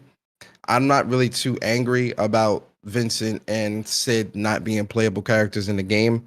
I'm wondering if they'll go the Sonon route though and allow you to at least do certain commands, or if you do like a certain move with a character, Vincent or Sid will also kind of like play into it and do their own team attack automatically off of what you did, like if you do a launcher or something like that. I wonder if they'll go that route like with Yuffie and Sonon and intermission. If not, that's fine. But looking at everything that's there, I'm not too angry about that. Yeah, initially I was a little bit disappointed. I was like, damn, kind of would love to play as Vincent in the game. Sid too as well, but just seeing the gameplay of Sephiroth and Cloud, you can control Sephiroth and play as Sephiroth in the game, which we have never really done before in Final Fantasy VII. And also, they also said that there's going to be an episode where, they're going to have an episode for Zack. So Zack is going to be playable in Rebirth as well. So you have enough characters, in my opinion. You're going to have Yuffie. You're going to have Red 13, first time playing as him. You're going to have Kate Sith, first time playing as him. Okay, Sith as well. Yeah, that's right. I forgot about Yeah, him. so there's going to be a lot of characters that you're going to be mixing and matching, playing around with, mixing it up, with the Zack stuff, and then, Sephiroth flashbacks and all that, where I think I felt good about that. I was like, yeah, seeing Sephiroth play, it's pretty deep, pretty fluid. There's a lot of things to his gameplay that is different from the rest, and I like that. And that's a good thing about Final Fantasy VII Remake and Rebirth. Every character is different. Not everybody feels the same or whatnot. They also mentioned that even though like Vincent is not going to be playable, they're saying here in Rebirth, they're going to fully incorporate stories for Yuffie and with Vincent, due to those characters in the original game were being like, optional characters that you earn in the game, depending on, your dialogue tree and what you selected. There's probably some people that played through the original game that never, got those characters in their party. But here in Rebirth, they're going to be in the party and they're going to have a full story, where they really want to depict the relationships between the character and the crew and everything going on with the game. Also, Rebirth is fully voiced and characters are more realistically allowing deep expressions for each character. We saw that in the stream that we're going to talk about as well, because there's a lot of information in there. So yeah, I'm very happy about that, man. So yeah, I do think we're going to get like a similar thing like Sonon with Vincent, where he's a company character, but you still probably going to play around with the synergy systems and all that stuff with the character, but you're just not going to be able to control him. There's some stuff that they confirmed as well, Persona, man. We're going to talk about this and we're going to talk about the stream, because there's a lot of information that came from out of the stream, right? Yeah. So this is an interview with Hamaguchi. Hamaguchi seems like he's the guy that's giving like all of the information right now, because this is his stream. We mentioned that the game is going to end up, the ending is going to be the Forgotten Capital, the city of the ancients, from the original game. But it also saying here, do you need to play Final Fantasy VII Remake, to play Rebirth? They're saying that each game in the trilogy is going to be its own standalone game. So you don't have to play Remake to play Rebirth, even though they encourage you to play it. And I'm pretty sure Persona, we're going to say the same thing. We do encourage you to play it. It's not necessarily that you have to do it, because they're going to have like a movie where they're going to catch you up to speed. Like, here's what happened kind of thing before you start the game. Some of the other stuff here is talking about combat and, the synergy system and the flow. But I did a video on this stuff, going into more detail. I don't want this podcast to be 16 hours, you know what I mean? But there's a lot of combat. There's a lot of new layers to the combat of this game, and the synergy system from intermission has been integrated in this game, but they added more stuff. So one of the key things that I want to talk about is that you don't necessarily have to spend ATB anymore to do team up attacks from the party members. And how you feel about that, Persona, where you don't have to really spend ATB to do every single action within the game. So if you want to do some cool team up attacks or some cool, buffs or debuffs or stuff like that within the synergy system, there's something in place for you. How you feel? How you feel about that?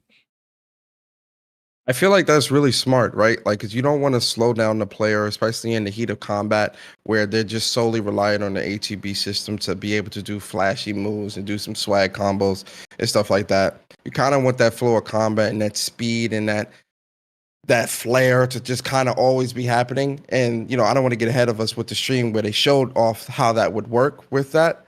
I like that they're giving you options outside of ATB. Obviously, ATB is going to be like your cash in from being flashy and doing the little swag combos and stuff like that. But it's not going to be your only means of doing so. I think that's very smart. And I like it. I like that. I like that change. Yeah. Especially with the team attacks. You know, it's like it's smart to do that. Yeah. They're also saying that they're incorporating a lot of new material in the game. And one of the new ones that they incorporate is that one that will automate actions for the AI. So, you know, probably you have to see like auto heal or auto magic or whatnot, similar to like a light version of the Gambit, but is using from Final Fantasy 12, but is using materia rather than, you know, a whole page of Gambit and whatnot. How you feel about that, Persona?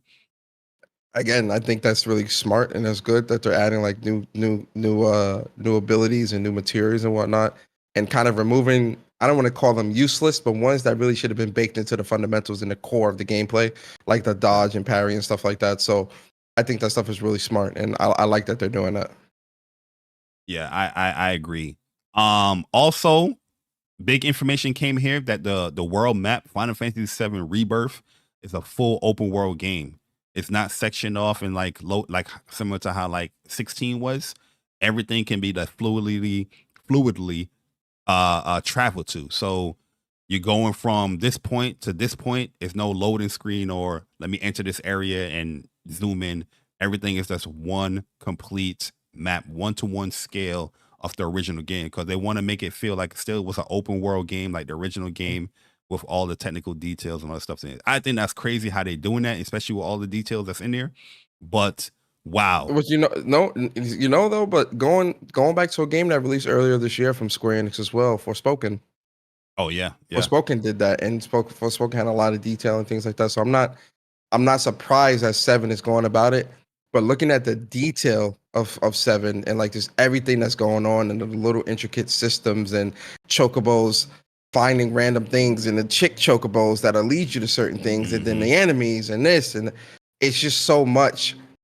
I'm so glad that this game is next gen only and not being made on a PS4. Like, because I feel like they would have been so limited with building out what they wanted to do. Yeah, I agree. They're showing the buggy here, nice and detailed buggy, kind of what I envisioned as far as like how the buggy would look here in Rebirth or whatnot. So they pretty nailed it here. But big reveal, Persona. Oh, they're showcasing stuff as far as like when you go to certain specific locations, you might have a new outfit.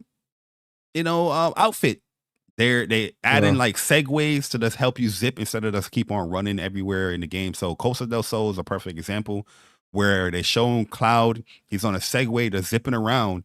And while you're doing that, you're actually earning stuff within the game to just encourage you, hey, use this Segway and zip around, and you earn this nice little cool details about the game.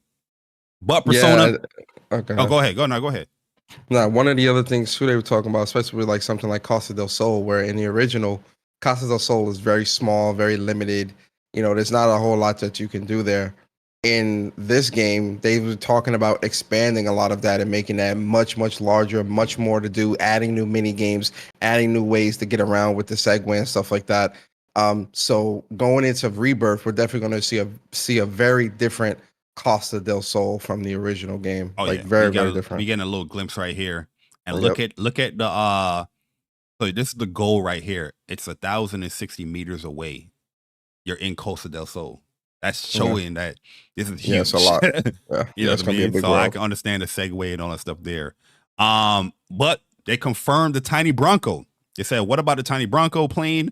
Can we expect to see that too? They said, of course, the Tiny Bronco will appear too, due to the events of the story. At the time, it can actually fly. It's very short. Obviously, we know that from the original game. But you can still use its wings that have been damaged to cross the oceans freely, just like the original game. That comes with a lot right there, Persona.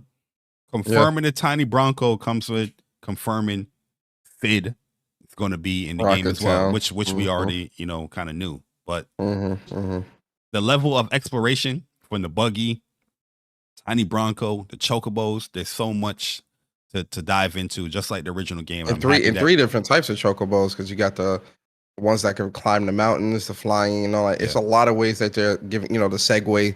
They're giving you a lot of ways of traveling in this game, which I love. Like, just that variety is there. They definitely covered that. Yep. Yeah.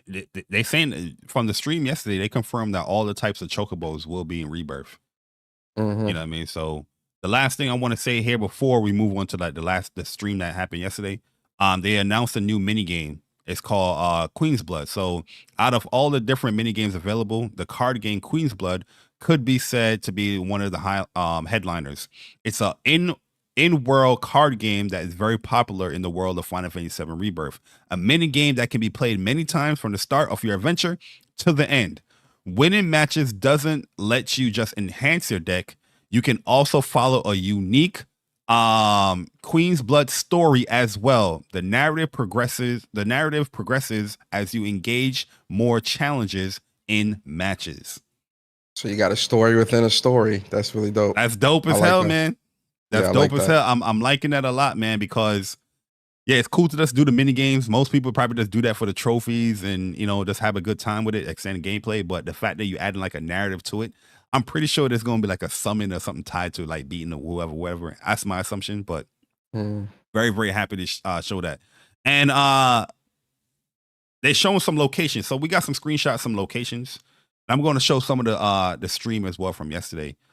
But here's some of the location here. This is the first area that we're going to be traveling to before the marsh area. So they're saying this is the grassland, the vast area.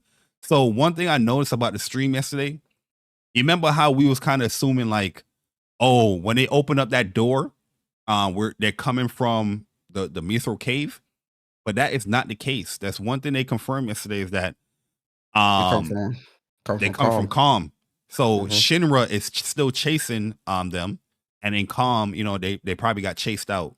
And that little door that they opened from is the beginning area of the game. So you're gonna have the Chocobo farm. We thought that the Chocobo farm got moved and whatnot, but it's still within the same vicinity of what we expected in what you call it. And here's like a little description here of it. I think you see Calm right here. Yeah, it's Calm and the Chocobo farm, like right there. That's the walk that you would do. Yeah, crazy. That looks absolutely beautiful. Beautiful, man. They also showed the lower level of Junon here. There's a nice little picture. Look how big and expansive this world is now, man. Jeez, man. Crazy, boy. You know what I mean? This looks sheer beautiful. Scale is just crazy, man. Yeah, man. It's looking beautiful out here, man. It's looking beautiful. But they also showed Junon. This is a picture I kind of showed as well. But look what's in Junon. Which we already knew that from the original game. You have the high wind here. So you probably will see a little glimpse of Sid before we get to like team up with him. But this is Junon. Look how big Junon is, the scale wise within the world at the demo you can play. Craziness, right? Hey, you think they're gonna have that scene? The slap between between Tifa and on the cannon? What's her name? Yeah. Oh yeah, that's probably gonna be the third game though. Oh yeah, you're right, because they go back again, right? Yeah, that's when they was captured and whatnot. It was like, yo, we getting up out of here. I'm getting my times mixed up. You're right. You're absolutely right about that. And then Persona, the golden saucer. They not even showing the whole thing, bro. Like they go ahead. They confirmed that all the areas are in there in the golden saucer. But go ahead as I set up this stream. That scale of golden saucer gonna be crazy, man. That's one of the few places that like I really. I know that place is gonna look incredible, man. I think, when it comes to like the world and everything they've shown, and listen, they've been showing a lot. Like when I say a lot, they have been throwing information at us for 2 weeks now, guys. Like it really is like information overload. But everything that I'm seeing about Final Fantasy VII Rebirth, this looks like a definitive RPG like experience, man. Like this looks like a definitive Final Fantasy RPG experience. Like this looks really, really good, really high quality, really fun. It's gonna be a tough wait for February. I'm gonna be honest. From now to February, at the end of February as well, it's gonna be a really, really, really tough wait. But luckily, we got some other really great games releasing between now and February that'll hold us over. But I am hoping that we can at least get a little taste with that demo.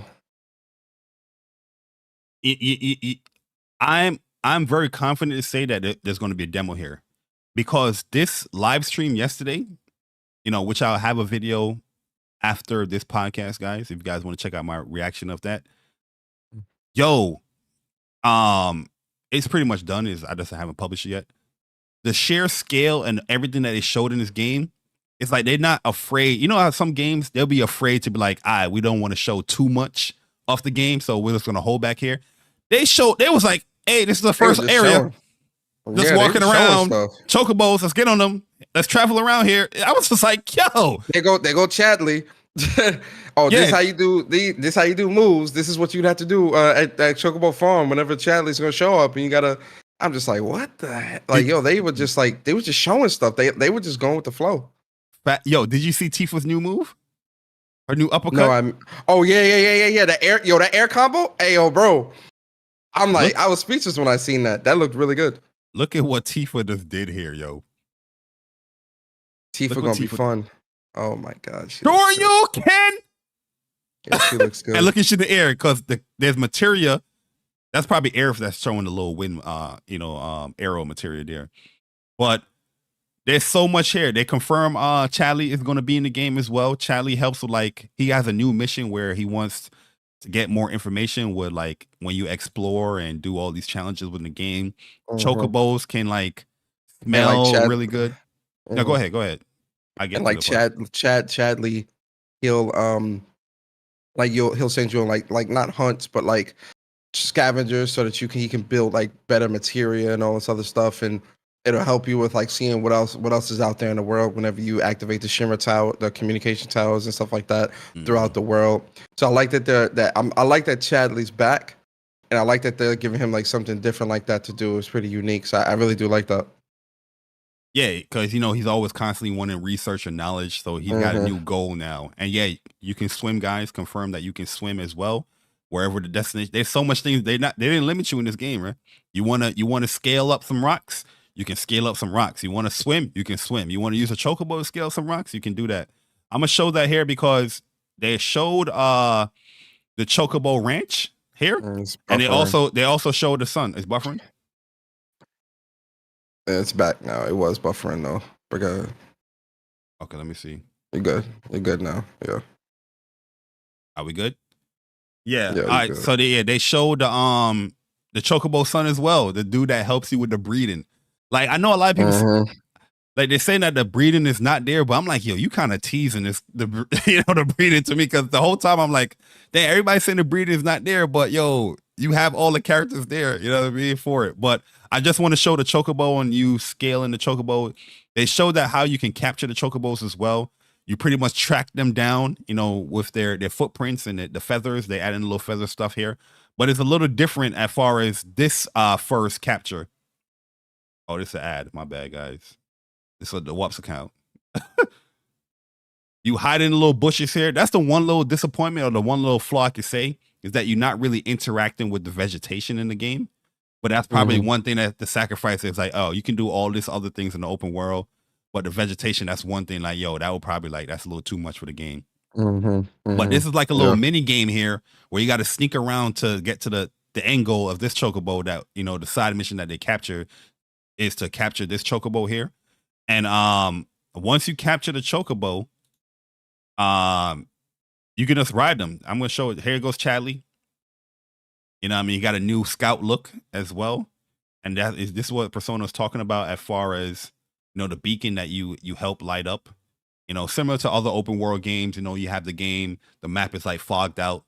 You do this beacon, it opens up, points of interest and all that stuff there within the game. So this is pretty much like a typical open world type game. How they're doing that here. And Charlie's super excited. I can go all day, but I'm not going to do it. Oh, map. Look at the map. Look at the map, Persona. Yeah, the map is huge, bro. This is the first area. I This is not even posted Junon. that up this morning. That's what I'm saying. Like, I posted up this morning. I was like, yo, this map is it's crazy, bro. It's crazy, the sheer size and scale of this map, man. Absolutely crazy. I'm gonna get lost in this. Yo, Bari, I'm gonna get lost in this world, man. Yeah, this is I'm where doing. Yo, listen, I'm doing every little thing on this map. So this is Midgar. This is Calm. This is where you exited from in the beginning of the game. This is what you're traveling to, Chocobo Farm. The side mission is over here. You're traveling back. The little beacon point over here. Well, this might be. This is Chocobo Farm, I think. You know what I mean? That's a huge map. This is where you did the side mission with a Chocobo and let you know there's Chocobos here. They also confirmed that there's a Moogle house, another incentive to explore and search for. But I think they were showcasing something with the Chocobos. But let's show Calm, because here they confirm Calm. Oh, there's mini. We'll show Calm and then we do the mini games. But here is Calm, the actual town of Calm. Incredible. Oh my God, yo. When I saw Calm, yo, my jaw dropped, man. I'm trying to catch a good image. The little steam thing right here in the middle. All the town surrounds it. Yo, bro. This is like a jaw-dropping moment. Just seeing this town. Yeah. Alive, the scale of like everything. This too. Yeah, like man. How alive the town is, bustling. All the people in there and everything. Yo, this is. They wouldn't have been able to do this on last gen, man. Not like this. Not like this. Not crazy. Like this, I'm so glad, man. I'm so happy, man. I am so happy. This is great. And they also have like so this is the Chocobo customization here. Oh, another ad. Let's wait for it. The Chocobo customization here. Them traveling the Chocobo mini game stuff. And there's another mini game that they showcase here. Was the piano play. The piano scene that you do in Nibelheim is now a mini game throughout the whole game. You know what I mean? So you can fully functionally play the piano. They was talking about, the final heaven limit break that Tifa gets here, giving reference to that. But yeah, this is just a dope ass stream, man. Dope ass stream, Persona, man. Really enjoyed watching it. The sheer amount of information that they shared, it surprised me that they shared so much.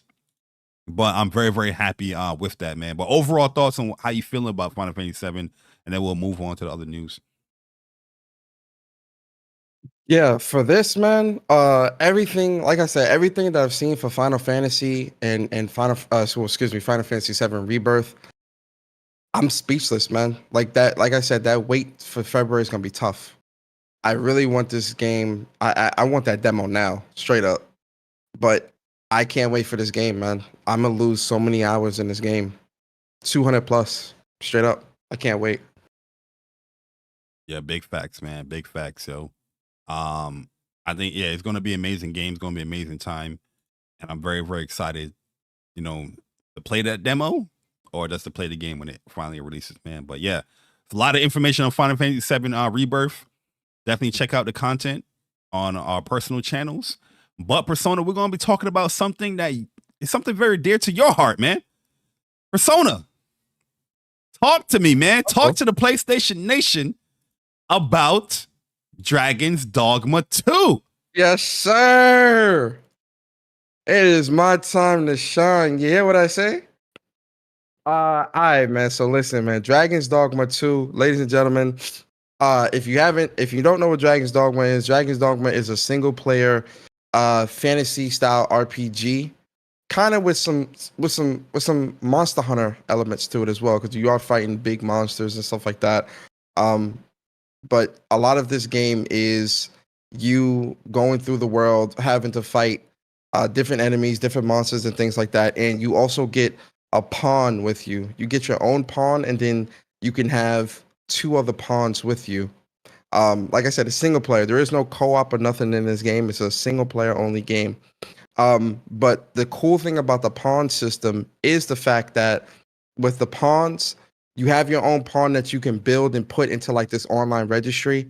But then you also have two other pawns that you can get from the online registry or whatever you want to call it, online kiosks from other people's pawns. So for example, Bari could use my pawn and I could use his pawn in my party in his world. In my world. So it's really cool. And it's a class-based system where in this game in Dragon's Dogma 2, you're gonna have the fighter, the archer, the thief, and the mage. Fighter is I think that's the knight. I just straight up think that's the knight. They just gave it a different name for this game. Mage is obviously a mage, thief is a thief, and archer is the long range. And you can build up your character how you want. And after you get through the story and get to a certain part in the game, you then get advanced vocations or advanced classes that add on to those abilities that you already have and turn you to like, one of the ones that they showed was like a magic archer that can use holy arrows and all this other stuff that they're using. Then they had like this spear fighter type of advanced vocation as well, where he was schmoving on the map, and it's just so crazy. Like I'm just really happy that they gave us like this gameplay breakdown and really explained the game. Really explained the game, explained what you can expect, gave us a glimpse into the world, how you can approach boss fights with like, interacting with the environment and knocking people off and all this other stuff. This game looks so great, man. I'm spending so much time in this game. I'm excited. Bro, this looks amazing. You know what I mean? I watched your video where you broke down everything as well, and this looks crazy, bro. Yeah. This looks crazy, man. Like I didn't really get into Dragon's Dogma, but just hearing all the excitement from everybody, I'm definitely going to pay way more close attention to this game here. But yeah, you're saying that it doesn't have multiplayer, but it has the pawn system. As far as your levels and whatnot, you can just bring your pawn into my game. Yes. Oh, dude. Swords. So the way it works is like, when you're building up your character, you're also building up your pawn as well. And you can put different armor sets and have your pawn be like a mage or a archer, whatever, and put different armor and different things on them day one and build them up. What you then do is you put that into like a registry or like an online registry thing. And when I go to the online registry and I can say, search friends pawns, and I'll see your pawn, whatever you give your pawn. Like, and certain people in the community that have me as a friend on PSN and have played Dragon's Dogma, they seen my pawn on Dragon's Dogma 1. My pawn, her name is Danielle. So she out there helping out other people's teams. So that's what you can do as well. You can build your pawn up, put great armor on them and stuff like that, and have them be on your team as well. Because you can have up to 4 people. Or 3 pawns and then yourself. So you can have 2 other online pawns and then your pawn and then you, and that's your team. And I know like people are like, oh well, it's all AI, it's not gonna be that good. Nah, like you see the knight that's like climbing up the ogre's legs. Like the pawns in this game, that AI is really good. Like they're gonna be climbing on the enemies, stabbing them, fighting them, and all this stuff. Trust me. The pawn system is really good, and if this is definitely running on the RE engine, and I'm sure they're going to update that AI and make it all much better. I love this the game RE is going to engine, be, bro. Yeah, the RE engine is good. This game is going to be great, man. This game is going to be fire. Yeah, it looks really good, man. I know a lot of people are very, very happy with what they saw from the presentation, and you can just see the passion in developer. I don't know the guy's name, but yeah, you can him talking about the game and whatnot. You definitely saw the passion there, man. But did they give any type of release window for it? No, they didn't give us any release date, no release year. I'm hoping we could get a release date in or at least a release year 2024. But my prediction is that this is going to be either late 2024 or early 2025. Gotcha. But it looks like it's coming along really well. So I'm happy. Yeah, I'm with you, man. I'm with you. Yeah, I'm definitely copping it, man. I'm liking what I'm seeing. I ain't even gonna hold you. I'm liking what I'm seeing, man. And that Archer class look fun, and the thief or whatever they call it, the dual blade dude. That's probably what I'm probably gonna go down with. But yeah, it looks pretty good, man. It looks pretty good. Yeah. Well, Persona, man, are you ready to move on? Because I'm feeling pretty foamy. You feeling what? Foamy? Hey, yo, man. Chill, bruh. Hey, yo, chill. Yo, we got some Hey, yo, Foamstars information, man. Meeting the Foamstars before the open beta. And yo, every time I see this game, it's looking really good. It's looking really good, man. Soa, Agito, Tonix, Jet Justice, Mel T, the Bartisador, Rave Breaker, and Peng Gwyn. Looking really good, man. Bright and colorful. They spoke about the modes as well that we saw. They have 2 modes in the beta that's going to be happening here, and no PlayStation subscription is required to play the beta. That is a thing for PlayStation. So we have Smash the Star. After knocking out 7 enemy players, the best player on the opposing team will be chosen as the star player. Win by knocking out the opposing team star player. Protecting your team star player can result in an epic comeback. That sounds like a fun mode right there, man. So if your team gets all knocked out, they're going to pick the best player on your team that becomes the star player, where you have to protect now the star player. And if you do protect it, you have a comeback win scenario going on. Sounds pretty fun. Then we have Happy Bath Survival, a battle where 2 players are placed in the inner arena and 2 on the outside. Knock out the opponents in the arena to win. The battle will continue until the 2 teams and 2 combatants are knocked out. Players out in the arena can support their allies and also obstruct their other team. There are a maximum of 3 rounds, and the team to get to 2 wins first will be crowned victors. So nice little unique mode right there. It reminded me of like the Avatar Legend of Korra type game, what it was playing, when it was throwing the rocks and all that stuff, and then you had to protect the other guy or whatever. It sounds like a dodgeball mix kind of type stuff game right there. But here are the beta times as well. You know, September 29th is when the beta begins. And they'll have a beta runtime till October 1st. Then there's oh no, these are just the beta startup times.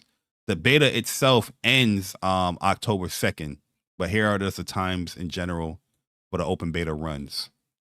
But Persona, the more you see, here's a different type of guns here. So they said from the beta preparation gets on the way, we thought we'd showcase some fantastic Foamstars and tell you about what they can do. Each has a unique attributes that are specific to them. A foam gun type, bubble beastie partner, 2 skills. These can be unleashed any times and require cooldowns to reuse, and a superstar skill as well. A super powerful ability that must be charged to use. So they're giving you each character description as far as what they can do in the game. Soa, she's a dual type pistol user. You know, and here's her skills or whatnot. So I just think this is pretty dope, man. That's, you know, a game that I think a lot of people wrote off was like, oh, this is a Splatoon like clone. The more you read about the game and more the game can do, it doesn't look like a Splatoon, or it doesn't sound like a Splatoon clone as well. It doesn't sound like a Splatoon clone, because Splatoon is more like a domination thing, paint all of this field, and you know, the person that have, or the team that has the most paint on the floor, you know, wins. And I think they have like a kind of like a team deathmatch kind of thing as well. But the game doesn't seem like it has any of that right now in the beta. And then we got Tonix, the character that I'm kind of interested in, burst rifle type. And here's her skills. Then you have Jet Justice, he's a shotgun type. Then you got Melty, she's a missile launcher type. Oh, that's the one I'm probably going to use. That missile launcher. I'm with that. Yeah, she got the little ice cream look and all that. Then you got the Bartisador. He's a long hose type. A long what? I ain't repeating Long that. hole. Whoa. Yo, and then you got Rave Breaker. He's a wild hose type. Hey, yo. And then Penguin. She seems like she's probably going to be the default character a lot of people use. She's an assault rifle type. You know what I mean? Here's her weapons. Oh, AR. Yeah, Penguin is definitely somebody I'll rock with. Penguin and the launcher would probably be the two characters I try out in this game. Yeah, I'm looking at Soa and Tonics and Penguin, but Mm-hmm. it looks good, man. Yo, in my opinion, it looks good, man. I don't know why people so bent over heels over this game. As far as like dismissing it, but it's the modes sound fun, the characters sound unique and engaging, and you know it's a free beta. You get to try it out, man. Are you gonna be trying that Persona? Yeah, I'm gonna try it out, man. I was against it at first, just because I wasn't really feeling it like that. But you know, it looks pretty. The more I see the game, the more I'm like, all right, this looks pretty interesting. So I'm gonna give it a try. You know, see what's up. Yeah, we're definitely gonna give it a try. You know, there will be content for sure. Saturday is gonna be rough because it's gonna be a busy weekend, but you know, we're gonna tap. I'm gonna try it. Yeah, I'm gonna try it. I ain't going to commit the whole weekend to it, but I'm definitely gonna give it a try for sure. Yeah. So Persona, we got some unfortunate news here, man. One of the founders or the founders of Striking Distance Studio, the people that made the Callisto Protocol, has left the company. Less than a year after they launched their debut game, Callisto Protocol, man. There wasn't like no real specific reason as far as why they leaving here, but just wanted to put that out there that Glenn Schofield, this is a founder. You know what I mean? They have somebody else that's the CEO now, but he have left the studio, man. His track record, his resume is pretty profound too, man. You know, doing the Call of Duty games and whatnot. You know, they saying that Callisto Protocol didn't the critics didn't really receive the game well. I thought the game was pretty fun. I thought it was pretty cool. I got what it was going for. I definitely wanted more of it, but kind of sad, man. Gaming is tough, Persona, man. It's tough. Yeah, you know, yeah, with something like this, you know, and I played through Callisto Protocol. I thought it was cool. It was an okay game. You know, I just think I didn't like their approach to like combat and like, you know, some of the other quality of life things and the melee and how long it took for you to just use a potion. It was just some of that stuff just like really bogged down the experience for me. But I think the horror aspect or the thriller aspect of it with that I thought was really cool. The story was also interesting as well. But you know, it's a tough world, man. It's a tough gaming industry is a very cutthroat business. But it's just crazy that the founder of this whole studio is the one that's leaving. Like that's kind of wild to me. It didn't meet the quota as well because it was projected to sell 5 million, only sold 2 million. So I think that also, you know, that's a large miss mark. You feel me? So I definitely think has had the role. It just sucks that this happened. I think the laying off of like 32 people definitely affected the reason why he left. You know, sometimes when you get like familiar with you know, your team and workers and whatnot, and they just get laid off, that can definitely interrupt like or mess up your flow and like, hey man, you know, I think I'm good. But yeah, the founder, it's not a good look for this studio, man. But hopefully everything is all right. Hopefully the people that lost their jobs, they, you know, they land somewhere different. And I'm pretty sure somebody like Glenn Schofield will get a job soon for sure from another studio. But it's a sad news to see.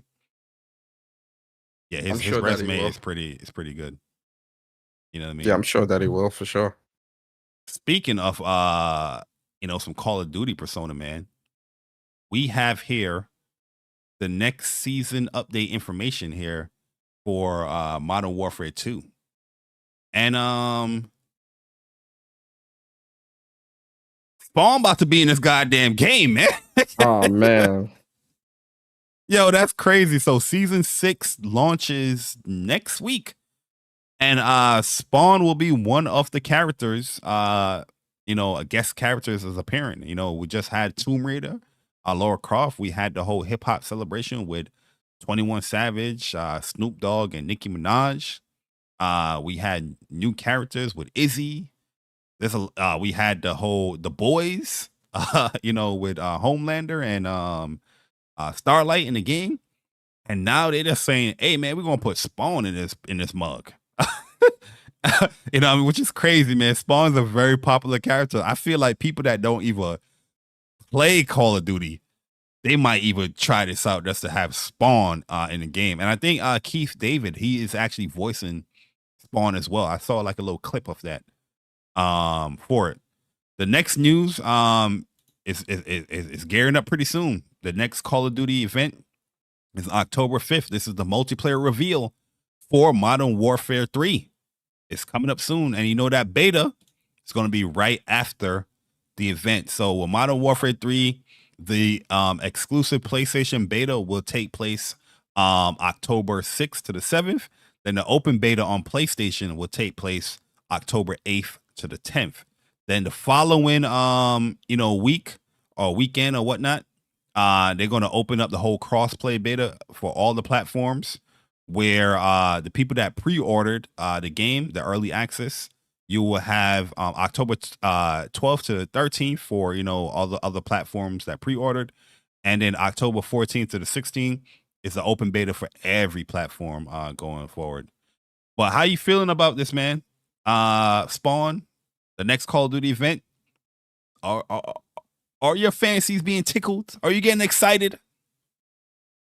I'm gonna be honest, man. Like when we saw that gameplay of that little snippet, like showing like the maps and stuff like that, and like how the MW2 original maps look versus now, I definitely was really, and seeing like that small little clip with the movement and everything. I ain't gonna lie, Bari. I got a little excited. I got a little excited, but I said, Persona, no, calm down. We still need to see gameplay. We still need to play it for ourselves. Calm down. But I am excited to see. I'm excited to see the gameplay multiplayer reveal. Yeah, I know me and you gonna do some live reactions to that, talk about it, analyze the hell out of the gameplay. But I'm gonna be honest with you, Bari. Based upon what I see from there, I might bite the bullet pre-order just to play the closed beta. To play the closed beta, bro. I ain't gonna lie to you. Because I know me, bro. I'm gonna want to play it for myself and see. And I ain't gonna want to wait. I'm gonna be honest. I'm not gonna want to wait. I'm not gonna want to wait that extra week because Spider-Man. I'm trying to play some of these other games. Listen, man. I might bite the bullet. Yeah, I think like Call of Duty is a game that pretty much they say we're gonna get regardless. So whether you get it or not, but you still want to play that open beta for all the 4 days rather than just the 2 days. Yep. I'm pretty sure that it's going to hit when people's uploading, little clips here and there. You know what I mean? It's based on what I see at this Call of Duty next multiplayer. Oh yeah, but the beta starts right after the multiplayer. Start the next day. Well, that's what I'm saying though. Like with what I see from the what they show, like what they show off. Like if I'm liking how the movement looking and all that, the gunplay, I might take the chance and be like, all right, let me pre-order just to see how it is. If I don't like it, I'll just cancel. Okay, I got you. Listen, man. Might do the same thing. Yo, real talk, man. I ain't gonna lie. Thing, man. I ain't even gonna hold you, but it's definitely looking like it's COD season, man. You know what I mean? Yeah, that movement definitely got people excited out here, man. But I seen a lot of people getting excited for this as well here, man.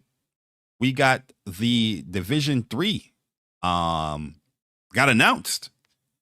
You know what I mean? I know a lot of people are big fans of the Division. I've seen people posting up their gameplay or whatnot. I didn't really get into the Division 2 like that. I do have it, but I played it really briefly. Division 1, we was on that pretty heavily, especially that dark zone. We was messing people up. My gun don't reach. Yeah, but people was definitely just cheating in that game, man. There was a lot of like exploits when it comes to the dark zone. Pretty much like one of the most funnest parts in the game, in my opinion. That got me to stop playing the game. But how you feeling, man? New Division game? Can they improve? What city or what location would you be interested in them going to? So yeah, like the Division 3, like Division 2, I thought was cool. They did some things like, it was certain things I wasn't feeling. I was like, whatever. But I do think Division 1 I enjoyed that one a little bit more for me. But I am nonetheless excited for Division 3, excited to see more. Where I would want to see it, Bari, I wouldn't mind like California. California. Los Angeles or something like that. Cali or Florida or something like that, Miami. I want them to go to Texas. Texas I would be want cool. I want to go to Houston. I want to go to Dallas. And I want to shoot some enemies down there in Texas. Give me a revolver. Give me a musket. Whatever you want to give me. And we out here shooting up and barbecuing out there in Texas. You know what I mean? I think that would be a cool location. It's gonna be a big map as well. But yeah, I see people excited for it. I'm happy that they're getting another division, especially after 2. I didn't know the series was gonna be that popular. They're saying like over 40 million people play the division. You know what I mean? So big shout out to the Division 3 getting announced, man. And I'm happy for those people that are clamoring to play the next game. Sorry, no trailer though for it.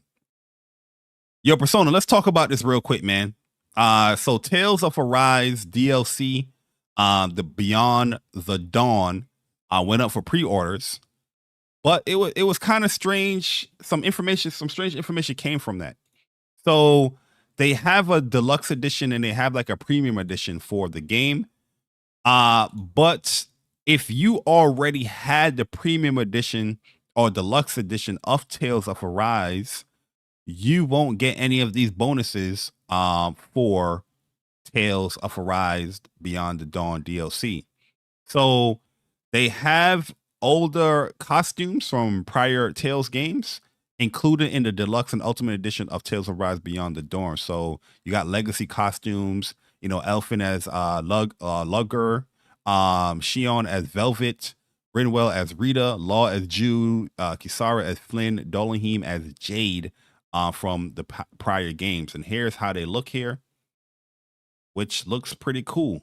I like the fact that they're doing that. Some of these games the Tales games I'm pretty interested in played. Some of them I didn't, like the prior like PS3 ones. But one of my favorite characters, or my favorite character in Tales, look at her costume. Velvet is looking amazing on Shion. You know what I mean? But the sad news is that you have to get the deluxe and the ultimate edition to get these legacy costumes. The deluxe is like $60. But the deluxe edition of Tales of Arise Beyond the Dawn, or yes, it's not it's not included within the. If you got the deluxe edition of the original game, Tales of Arise, or the ultimate edition, you couldn't buy but didn't the deluxe edition come with Tales of Arise though? No, the deluxe edition for this, it comes with Tales of Arise. So if you're just getting the DLC, which is $30, the expansion, you are not getting the legacy costumes. You will have to purchase that separately. What I'm saying is that if you already that's not a big deal. Okay. No, I think it is a big deal because I thought that was something like you can't get it all. Like, oh no, these are new you can buy them separately. costumes. Yeah. These are new costumes though, right? Yeah, these are new costumes and all that. Okay. But I'm just saying, like, now it would have been dope if they'd incorporate that in the, if you had the deluxe edition or the premium edition or ultimate edition of the original game. That's what I'm saying.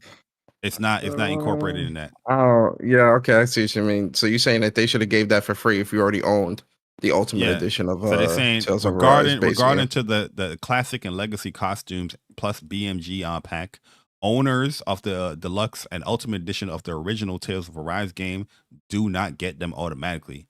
They are a part of the Beyond the DLC, the Beyond the Dawn deluxe and ultimate for now, which the deluxe and the ultimate, they're reselling you the game. You know, I don't like that. I'm not trying to buy no Ultimate Edition of a game I already you own. already I would have. just buy the DLC. Yeah, I don't like that. But I they're don't like saying that it will be. They should have just did a separately. Beyond. They should have did a Beyond the Dawn special edition that came with the costumes or something like that only, or whatever. Yeah, like if it was just like, Beyond the Dawn plus the DLC for $40 or something like that. But now you have to buy a game that you already own already to just get these stuff. But you can buy them separately, which is cool. Yeah, But if you can buy them separately, so I don't really see it.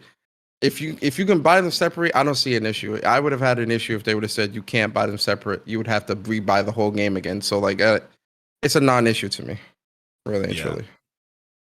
Yeah, so that's pretty much the Tales of Arise stuff. Just want to inform people on that. Which I thought was like a little weird move. I wasn't really feeling that. But we want to get into some fighting game stuff, man, real quick. And like I said, shout out to Plus on Block Podcast, where they go live every Sunday at 11:30 a.m. Eastern Time, where you're going to get more in-depth breakdown of these information that we're saying here. But Tekken 8 closed beta October 20th to the 23rd. Oh no, it's still a closed beta. You got to register. It's a open beta on the show outline. That's why it's okay. Oh, I probably put that. But this is another closed beta that they having. Which, if you're new, you're going to have to register. If you already was a part of the closed beta from the summertime, you don't have to register again. But the date, Persona, Nope. October 20th to the 23rd, Tekken closed beta. Nope, not from me. You're crazy, man. You will not be getting a participation from me. Absolutely not. You are crazy. Craziness. They did announce some new information for when it comes to Tekken. They showed off like the lobby stuff, which is cool. They're saying here's what's included within this closed beta. So you're going to have the rank matches up to 10 ranks. Support cross platform matchmaking. You're going to have the Tekken Fight Lounge. So you're going to avatar customization, player customization, text chat, ghost match, which we're going to talk about that. Match from the arcade machine, quick matches, and battle tutorials. And they're going to have 19 playable characters here for the beta. So this is kind of cool, Persona. So all of the original beta characters is here, on top of Azucena, Raven, and Fang. Oh, Azucena gonna be there? I'm not even gonna lie to you. I'm a little disappointed.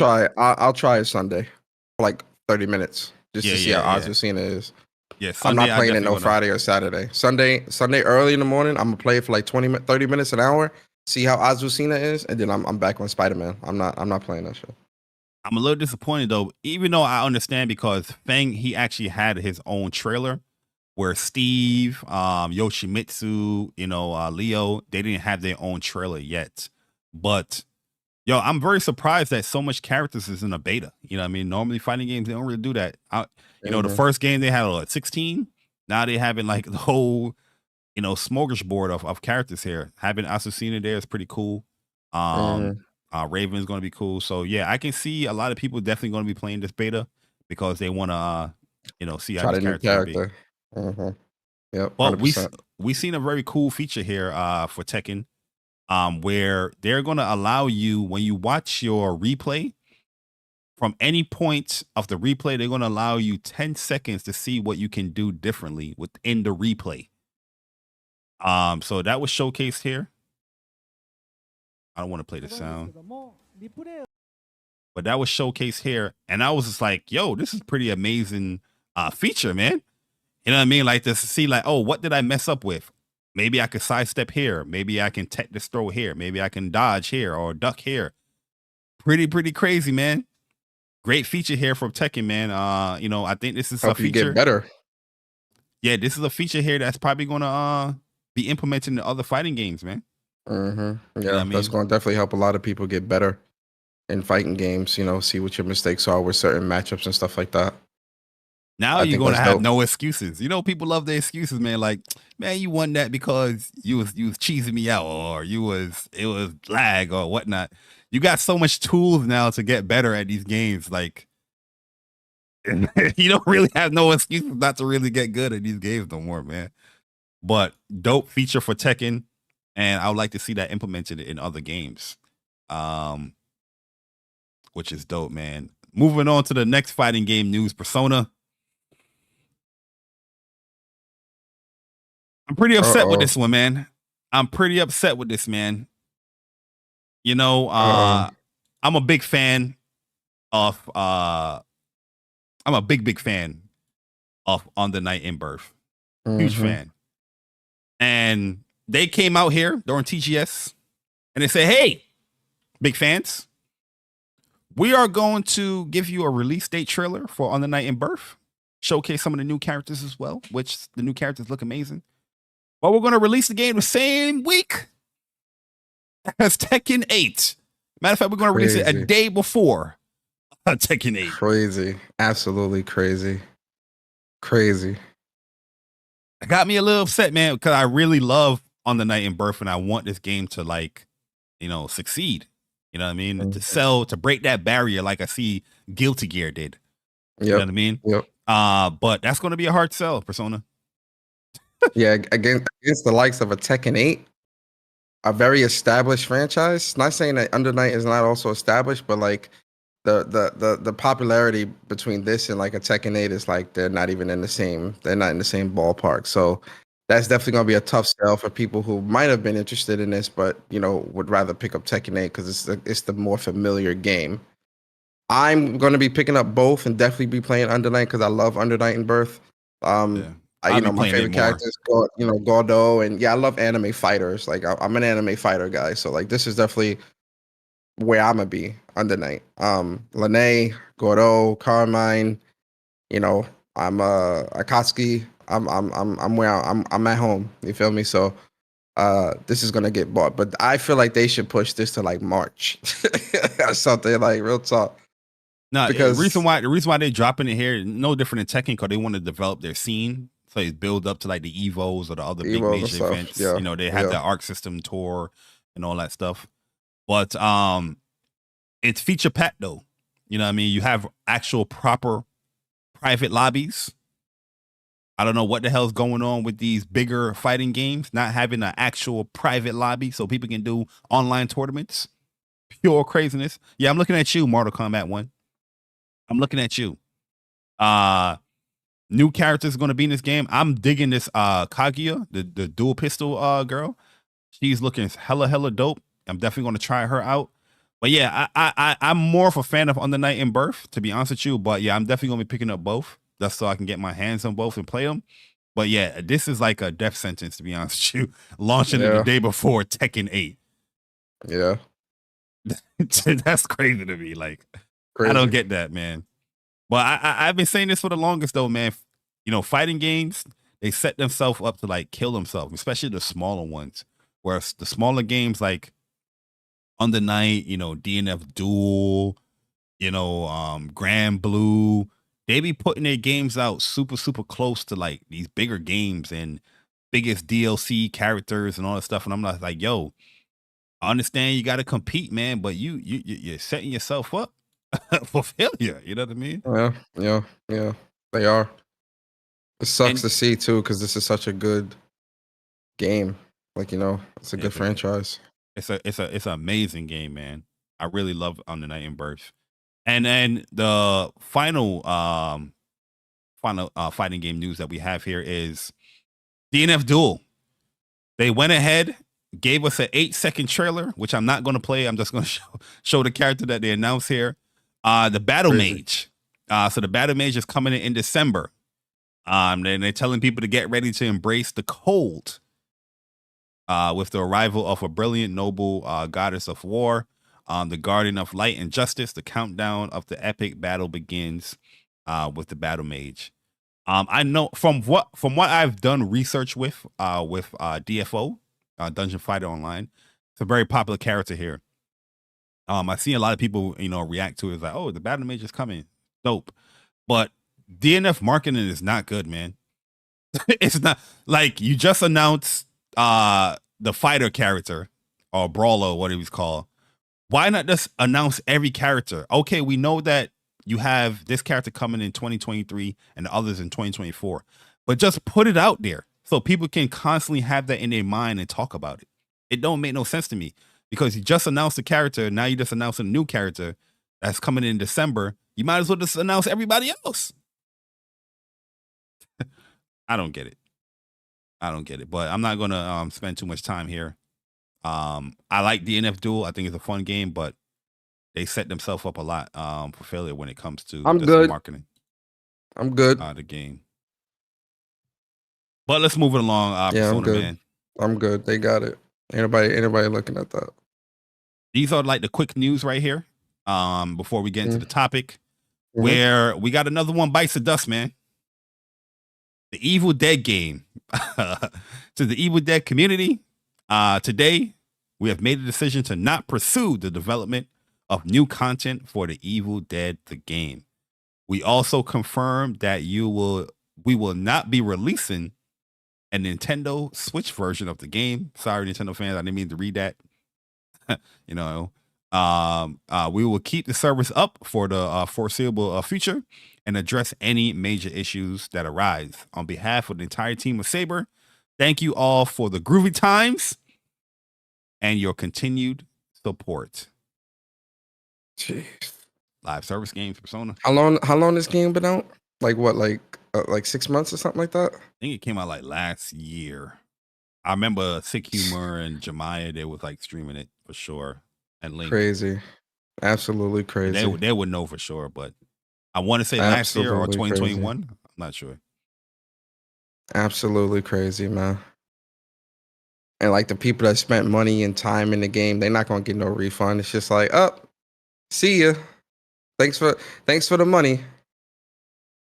we out. Crazy. They ain't say that in this in this PR speech. They just packing that thing up, man. I never played it. It looked like it was a fun game, but yeah, I'm telling you, man. Like you gotta that gameplay loop, the roadmap. Like you gotta have stuff ready. I keep saying the same stuff, man. Content, gameplay loop, consistency, roadmap, substantial content out the gate. Like you gotta have that stuff ready to go, man. You can't put out something bare bones or something that's not meeting those expectations. And you know what was crazy, man? Seeing all these games as a service, live service games shut down. I'm glad PlayStation's taking their time with that live service stuff, man. Don't rush that. I know I'm gonna get a lot of hate for saying that. Don't rush that, man. If you really trying to dive into this world, look at all these games dying like this, man. Got to put out a product. Would you really want PlayStation rushing that? I wouldn't want them rushing that, man. Like really, truly, I wouldn't want them rushing that. And the gamer in me is like, I want to, and this is probably going to play into like, I won't get ahead with the topic, but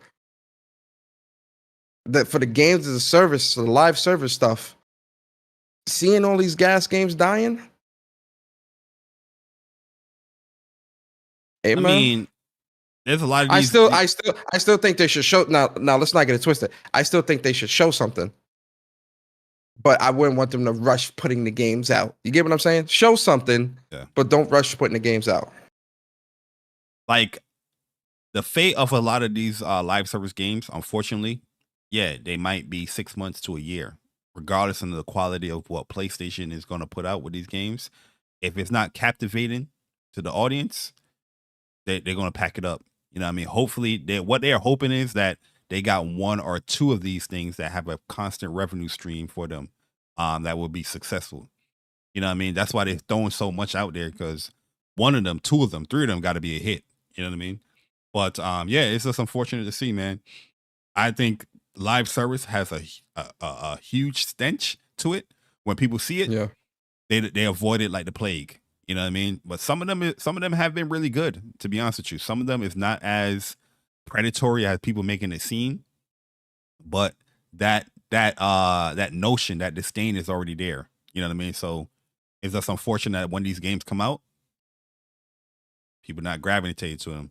You know what I mean? Yep. That's just the reality of it. But just to move it along, Persona, man, we got some information here, official information when it comes to the Metal Gear Solid Master Collection Volume 1. They're talking about the resolution and the frame rate per platform. So we got a chart here where we're going to be talking about the PlayStation 5 version and the PlayStation 4, where Metal Gear Solid 1, they're locking it to 1080p on PlayStation 5 and 4 at 30 frames per second. And when it comes to Metal Gear Solid 2, Sons of Liberty, and Snake Eater, it's still being locked to 1080p, but at 60 frames per second on both platforms. So it doesn't really look like the PlayStation 5 is really taking huge advantage of it. It's just like a port of the PlayStation 4 version when it comes to these remasters. How you feeling about that?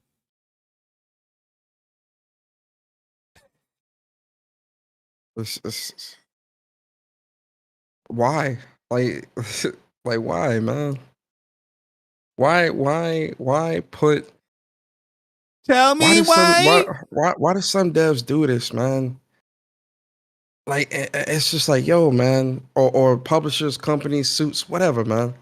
Because you know this releasing on PC, right? What that gonna be?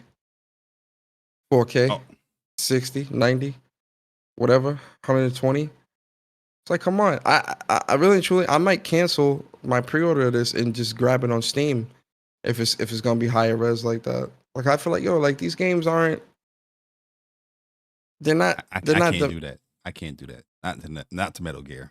One of my favorite franchises. I want that. I don't know, man. I gotta see. I'm It disappointed. sucks to see. I'm more so looking at the first game. Second game, 1080p, 60. All right, fine. It is what it is. These are old games, whatever.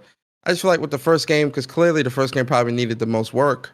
You couldn't get that to 60 for PS5. It's a PS5 game. Very surprising. That to 60. That's not 60 for the first game. Yeah, my issue is more so with the first game. Like, yo, because clearly that's the one that needs the most work. Go back and touch that up a little bit more, man. Clean that up. Get that to 60. And it's not the GameCube version of the original game. It's 1080. You know, I ain't even look at the. I'm not looking at the screen. I'm looking at Wolf. He said it literally says 1080p on Steam. I ain't even look at that. I'm not even looking at the graph. I was just listening to what Bari was saying. All right, so then never mind then. It's the same on PC, yeah. All right, so it is what it is then. I'll stay put. But this feels more like, I feel like you should have just remade all of them. I don't know. Stuff like this, I'm just like, they tug at your nostalgia heartstrings so much, and they know people gonna buy it regardless because it's like, it's nostalgia. Nostalgia's a hell of a drug.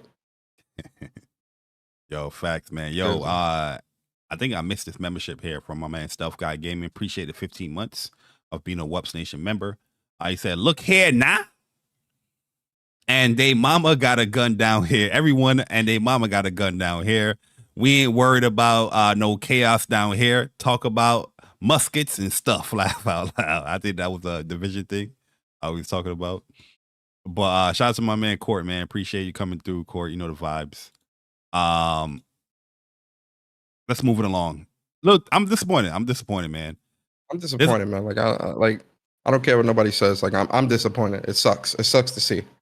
So yeah. Only reason why I put this news here, Persona, is because I know you're a CD Projekt Red hater. But you know, the free update for Cyberpunk 2077 is out.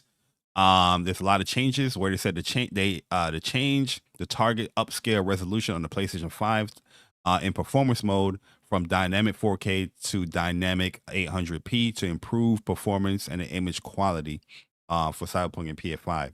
I recently purchased Cyberpunk on PS5, the DLC as well, because you know I'm gonna get back into it, man. I put like 5-6 hours into the game and I packed that thing up, got my refund, rebought it for like $30, and we're gonna see about it. But I just want to, you know, put that out there for anybody that, you know, probably refunded Cyberpunk and looking forward to the PS5 version. The update is actually out right now, but you guys can go and download it and all that stuff for the game. But we're gonna move along here. I'm good, man. Like I'm good on this. I don't know. Like a lot of people are saying that it looks a lot better, it runs a lot better. Like I'm hearing good things about it, but it does. I don't know. I might give it a second chance at some point in like 2026. It does look better. And another quick news here. The Trail series, where part 3 of Cold Steel, part 3 and 4, is natively coming to PlayStation 5 early next year. This is something that we're seeing that NIS is doing with their games, with the Yees and whatnot. And it's cool to see that this series right here is getting PS5 versions as well. I think you got to repurchase it, because similar to like Yees, you got to repurchase them. Well, I know it's a very, people love this series. The thing about this, I have all the games for this, but I'm still at part 1, you know what I mean, with it. But it's cool to know that, a PS5 version is coming out. Anybody interested? Look forward to that early 2024. And the final news, Persona.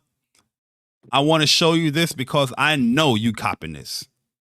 I know you are buying this, Persona. Funny. You are funny. The best looking controller ever made. Persona, I know you're buying it. I know you are buying this for $200. Nah, I'm good. I am good. The Nacon Resolution 5 Pro comes with 2 colors, all black and white. They got a nice little D-pad dish, grooves, and textured grip on the analog stick. Big buttons for big button prompts. Nice little Nacon symbol on the touchpad. A mute button, a PlayStation button. This is officially licensed by PlayStation. So how you feeling, man? I'm good. It's a major skip. It's a major skip. I'm good. I'm good on this. I'm good on this in every possible way. I'm not buying this. I have no interest in this. No, I'm good. I'm not buying this. I'm good. Nope. The DualSense, it looks very ugly. Very ugly looking controller. I don't like the off center for a PlayStation controller like that. And the DualSense, the original DualSense Edge, just ergonomically it looks better. I'm good. I'm waiting for PlayStation to put out an all black DualSense Edge. That's what I'm really waiting on. I'm good on, and I'm real iffy about buying like third party stuff like this anyway. I'm good. They could keep it's officially licensed. It's licensed though. I'm good. I'm good. Yeah, I'm good on this controller. I think the buttons look way too big here. I don't like the offset sticks. Put my jump parallel. Don't worry about this right here. This most likely probably can take this off, guys. I see a lot of people talking about the dish, but this is a common thing that most pro controllers come with. It's mainly for like shooters, not for like fighting games. The triggers I don't like. The controller look too bulky for me. It looks big. It don't look slim, like sleek. It look bigger than the C40. And then yo, real talk, it do. But even on the back with the buttons, like I'm rather have like, I like how the paddles are set on the DualSense Edge. I much rather would have had that. I'm good on this controller, man. I'll be honest with you, like this, it looks weird. I do like the buttons on the DualSense Edge, because you can do the paddles or the buttons. Mm-hmm. Either or is good for me. Mm-hmm. But this is kind of similar to how I think the C40 was. It had like a little thing like this, or I could be tripping. I'm not sure, but it looks very something on the back or something like that. Yeah, it looked very familiar. Mm-hmm. or similar. It looks like it's going to be highly customizable with the grips here. So, for $200, I just don't like the fact that you can't switch it like the C40. It's not only that, but like PlayStation has the whole thing with because with this controller, when you plug it in, will you be able to change the buttons and all that on the fly like on PlayStation, or you got to go to like a third party app and plug it to the computer and all that? I'm good, man. Like what PlayStation is giving you with the DualSense Edge and the convenience of everything and the comfortability of the Edge and all that, I'm good. And then if the buttons don't work, you got if an analog is messed up, you can have the different profiles and all. I'm nah. Yeah, the way how PlayStation set themselves up for their Pro controller, they can only go up from there, and they set it up right. Yeah, and that's a good point that you made about the whole customization within the PlayStation 5. Mm-hmm. You know what I mean? That's one thing that kind of hurted the C40. You had to, let me create these profiles. on a outside of the computer. console. Yeah. Yep. You know what I mean? Yep. But yo, y'all let us know, man. Y'all feeling it? Y'all gonna cop it? I'm pretty sure somebody gonna cop it. Bar, you know you cop it. Bar, you know No. you copying up. You copying up. Sony, you know I'm not copying it. So you know, yo, you know how much You said you wasn't gonna cop the Portal, and you got that. I never said I wasn't gonna cop the Portal. You did. I said I wasn't gonna get it day one. I mean, pre-order it right away. Here on this podcast, I was telling y'all I'm getting the console because the Portal because I'm interested in it or curious about it. You gonna get the Portal too? No, I'm not. I'm not getting that. You're crazy. We'll see. We'll see. I'm not picking that up. You got that. You got We'll that. see, man. We gon' watch, see. ladies and gentlemen, watch. Bari, one of these shows, Bari gonna be like, yeah, guys, I broke down. I picked up that Nacon bootleg ass DualSense Edge controller. Absolutely not. Absolutely. I'm gonna put a review out on my channel. Yo, there's too much stuff coming up, bro. Spider-Man Collector's Edition, Portal, I'm chilling. All these other Collector's Edition in 2024, bro. Bro, I can't get. I'm chilling on. Besides the collector's editions and all that, and then buying this Apple, the Apple stuff. I'm like, yeah, exactly, I'm chilling. Man. I'm chill, bro. Then you're preparing to travel next year and all that. Yeah, I'm chilling. Good, I am chilling. But for those that made it this far, in the show, here are your gold and silver trophies. Fire. Ain't that a beautiful sound, man? When you just get a trophy in line, I just get giddy. You know what I mean? I start Harlem shaking like. I smile. You know what I mean? It's smile when I get feeling. a trophy. Get trophies. Wait till you get the platinum. That's gonna be fire. You get the platinum, you get a new little animation to. You know, it's dope as hell, man. Yes, sir. But yo, we appreciate you guys, man. If you guys are enjoying the show, hit the like button. If you're really, really, really enjoying it and you're new, subscribe.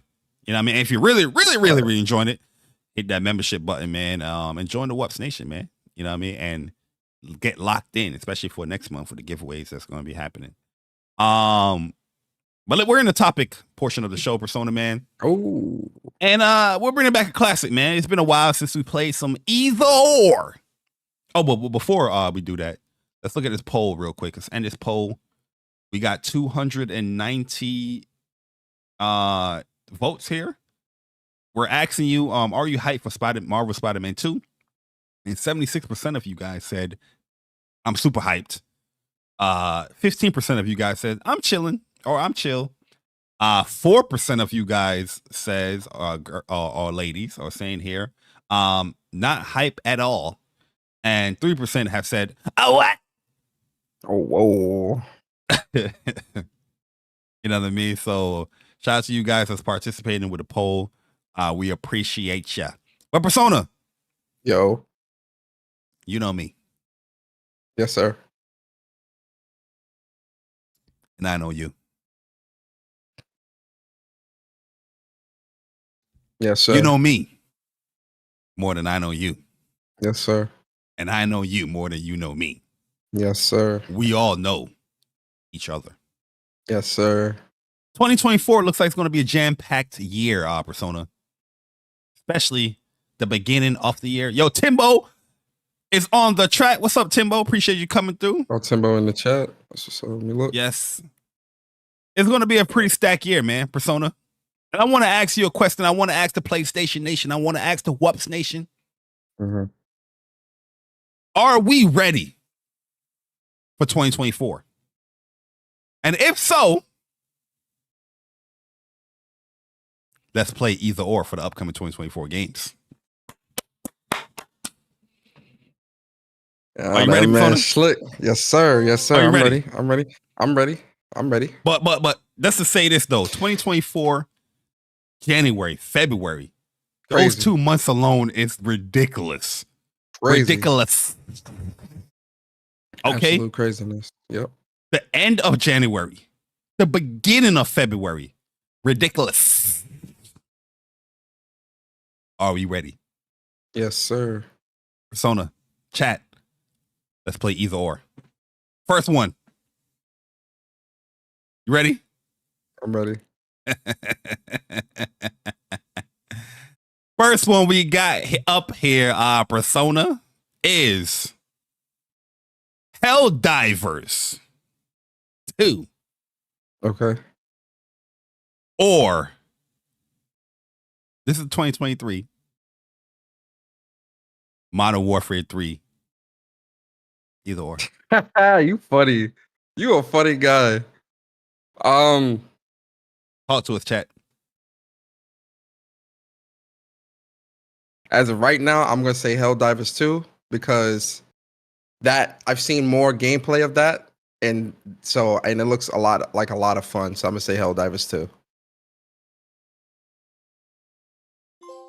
What about you? I answer it. Look at this guy. Look at this guy. Look at this guy. Look at this guy.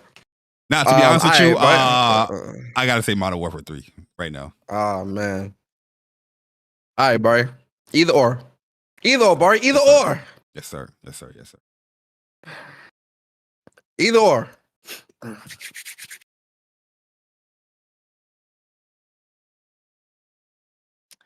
Either or.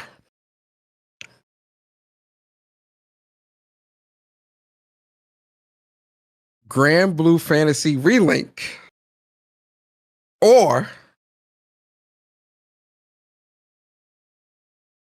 Final Fantasy VII Rebirth.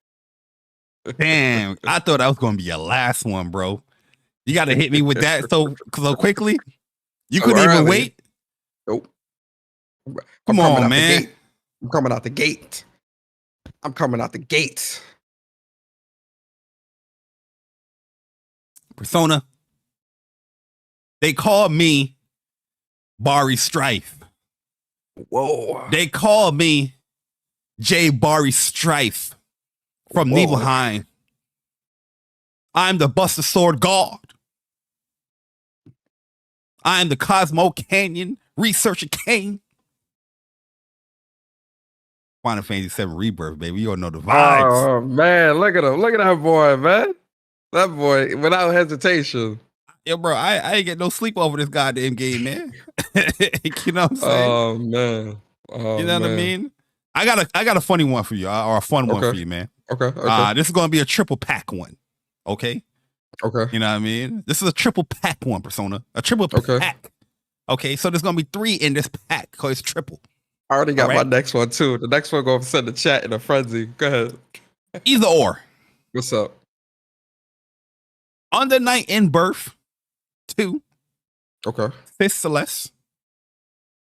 Tekken 8 or Grand Blue Fantasy versus Rising.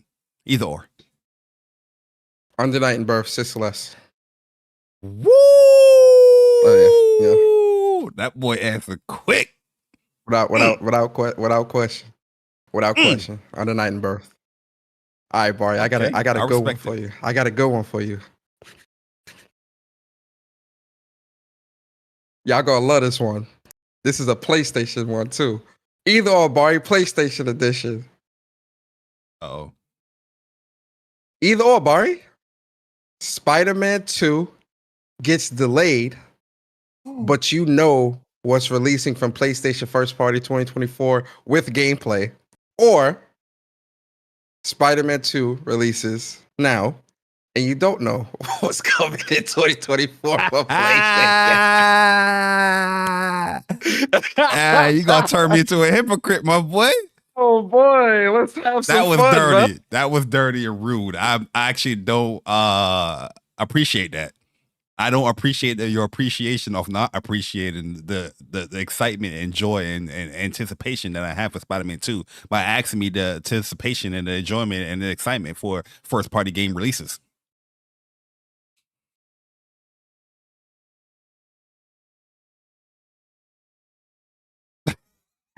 Yeah. Yo, I'm gonna sound like a hypocrite. Yo, I'm gonna hold you. You rude as hell, bro. I gotta go. I want to play Spider-Man this year. I want to play Spider-Man this year, bro. I ain't waiting for no Spider-Man, man. I'm not waiting for no Spider-Man, bro. You know, eventually we'll get there. I'm like Corey right now. If I get to play Spider-Man now, I'm like Corey. Eventually we'll get there. Oh man. Right on. I'm starting to see we skipped. We back? We good? Okay, we good. Yeah, we good. Yeah, that's three drops today. That's So, improvement. that's acceptable. All right, Persona. You want to play those games? I got those games for you. Either or. Okay. Stellar Blade, aka Stellar Yamsh. Or Grand Blue Fantasy Relink. Either or. Oh shit. Do you want to see the cheeks?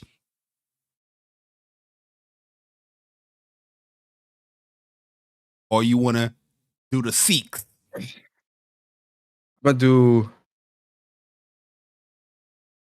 gonna do Grand Blue Fantasy Relink. I respect you. This is why you my bro. I respect you, because if you just said Stellar Yams, I would have kicked you dead in your goddamn shin. Nah, Grand Blue Fantasy Relink 100%, man. You know, I can't wait for that game, and I got to play with Jita, man. Jita Catalina. The chat is saying the yams. They want to see the yams. The yams, man. The yams are stellar.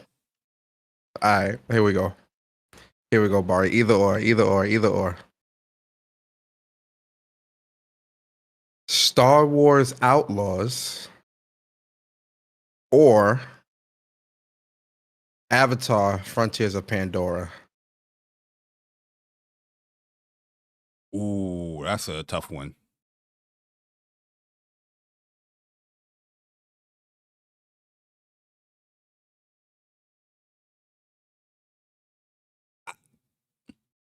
I am a bigger fan of Star Wars. Mm-hmm. I feel like the execution of Avatar World might be executed better, because Star Wars, we didn't really see like a really big open world game yet, like in that form, like successful. But I still was very, very pleased with what I saw from Star Wars. What's it called? Outlaws. So yeah, I'm going to go Star Wars. Star Wars. Okay. What you going with that? Oh no, that's I asked you the questions, sir. Whoa. Nah, I'm a Star Wars nut, so Star Wars all the way. Star Wars on that one. That's easy. Crazy Ty said Bari Persona, either or Final Fantasy VII Rebirth or Spider-Man 2. That's tough. Tough for who? Tough for you, maybe. Not tough for you, tough for me. Final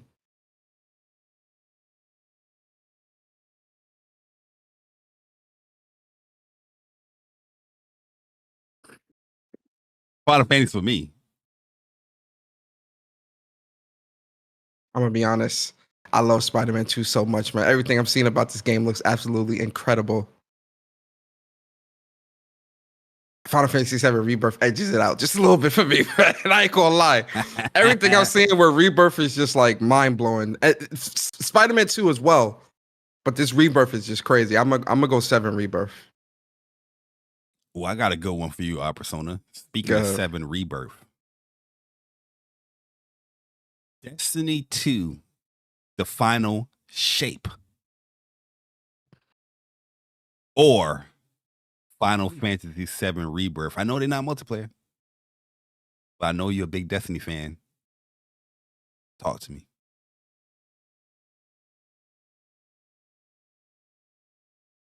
Seven Rebirth. Yeah, 7 Rebirth. 7 Rebirth, straight up. Yeah. 7 Rebirth. Yeah. I got one.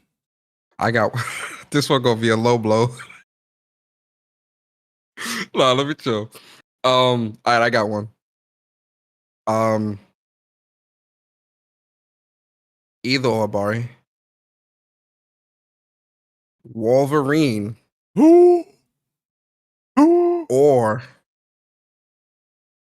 a brand new Resistance game?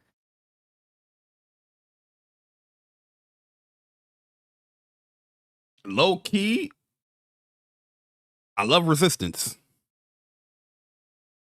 but I played it. I want to see what Insomniac going to do with that Wolverine. Top 5. Dead or alive. Yes, sir. Yes, sir. Yes, sir. So I needs that. I want that. I got to have that. Wolverine for me too. I got a good one for you. All right, so it's gonna be my last one here. Yeah. You know, I think I know where you're gonna lean towards, but we're gonna go multiplayer in here, right? Suicide Squad kills the Justice League, or okay, Helldivers 2, or Destiny 2: The Final Shape. All launching in 1 month. Destiny 2: The Final Shape, hands down. Hands down. Okay, yeah, hands down. Okay. Destiny 2: The Final Shape. I got a good one for you, Bari. This the last one we're gonna end it with. Bari, either or. Yes. Concord or Fair Games or Factions 2.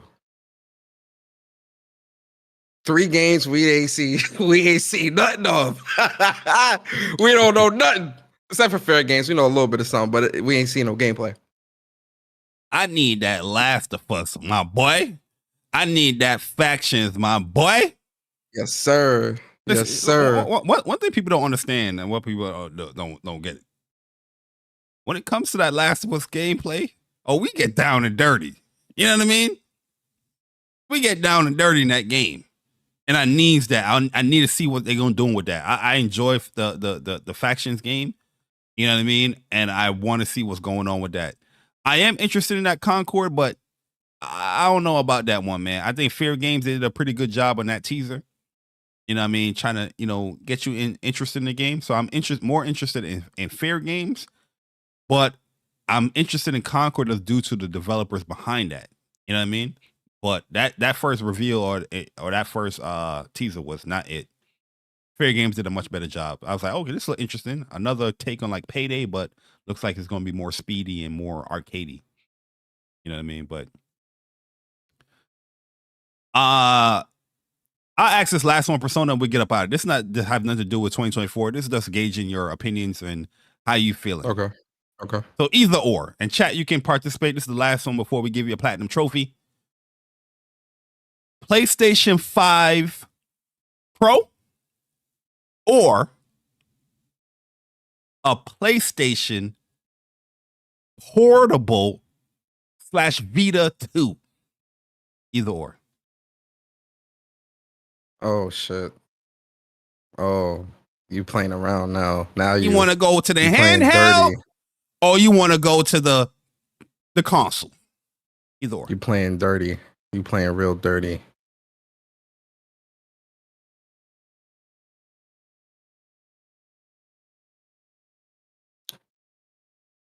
I'm gonna go with the PlayStation 5 Pro. Oh, man, the reason why I'm saying the Pro is because that OLED TV, that power, that OLED and that power. I'm with it. I'm with the Pro too. I'm with the Pro too. You know, man. Vita 2, man. I've been wanting a Vita 2 for a long time. I feel like I'm betraying the Vita. Jamel said Vita 2, the Pro consoles are scams. Oh man. I see some pros in there. I see Vita 2 from Crazy Ty. Ice Queen says PS5 Pro. Brian E said PS5 Pro. Yo, Chuck, Factions was garbage. Yo, Chuck, man. Chuck wild out here, man. Pro. I see some pros up in there. Man, if you guys enjoy either or, let us know, man. You know what I mean? I definitely want to see the comment section as well after the podcast gets uploaded, just to see people's reactions or, what they choose. But if you guys enjoyed the show, hit the like button. It definitely helps with the engagement on YouTube and with the algorithm and whatnot. And it was a fun one, man. So here are your platinum trophies. PS5 version. Here's the PS4 version. Double up, man. But yeah, we appreciate it, man. We appreciate you guys, coming through, hanging out with us this Saturday, wonderful morning, rainy, gloomy New York morning. We saw the new subscribers as well. Thank you guys for subscribing. Hopefully you guys enjoy your stay here at What's Up PlayStation channel, and get familiar with the content, man. There's other podcasts that we have done. The timestamps are all there, so you guys can just look back and see what we were talking about there. Go back to the earlier shows too, man. The evolvement of the What's Up PlayStation podcast is definitely a cool journey that we had here. We do have playlists set up as well for our interviews, our reactions to the PlayStation State of Play or the showcases. And we're going to be adding more like, the WUPS reviews and other things to come for the channel. We do want to announce this though, Persona. I don't know if you want to announce it today. Not the thing that you think I'm talking about, but in October is going to be a pretty small or lackluster month when it comes to WUPS as far as us doing a podcast, due to some personal stuff that we have going on. So I know next week we're going to be doing a show, but it's not going to be like a super long show. I have an engagement I have to go to with my aunt. It's her 70th birthday. And in October, there's personal things that we're going to have to handle in the beginning of the month. So the first 2 weeks in October is most likely not going to be a podcast. We'll do a show to let the people know who won the Spider-Man giveaway stuff. And then in the end of the month, because Spider-Man, we're not going to do a show that week. Just letting you guys know that. You guys know the deal. It's going to be, so it's going to be a slow, go ahead. And then at the end of the month, around the Halloween time, we'll do a show and we'll do a giveaway stream then. So October is looking like 3 weeks of no podcasts, that's due to personal obligations and things like that we got to take care of.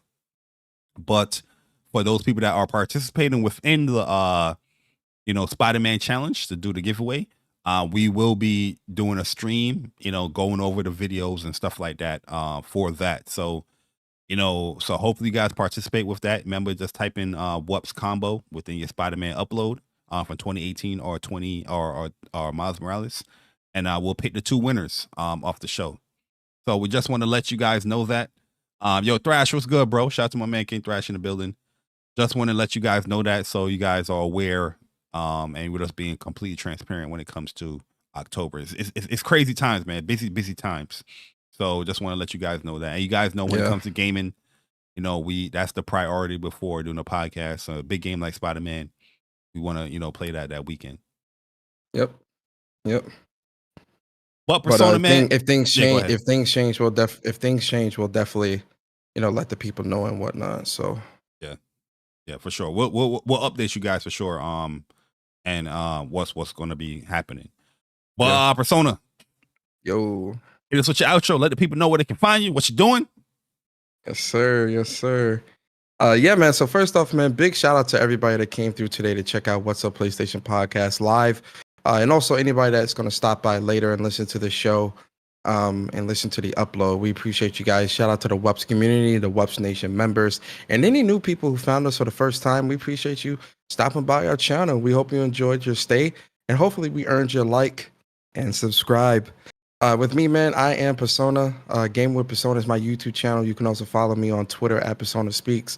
I put up some new content actually yesterday. I put up my breakdown of Dragon's Dogma 2. So make sure you guys go check that out. I also did a new episode of When Persona Speaks this week as well. Talk about, some leaks that happened within the game industry and, talked about a couple different things. So, make sure you guys check that out as well.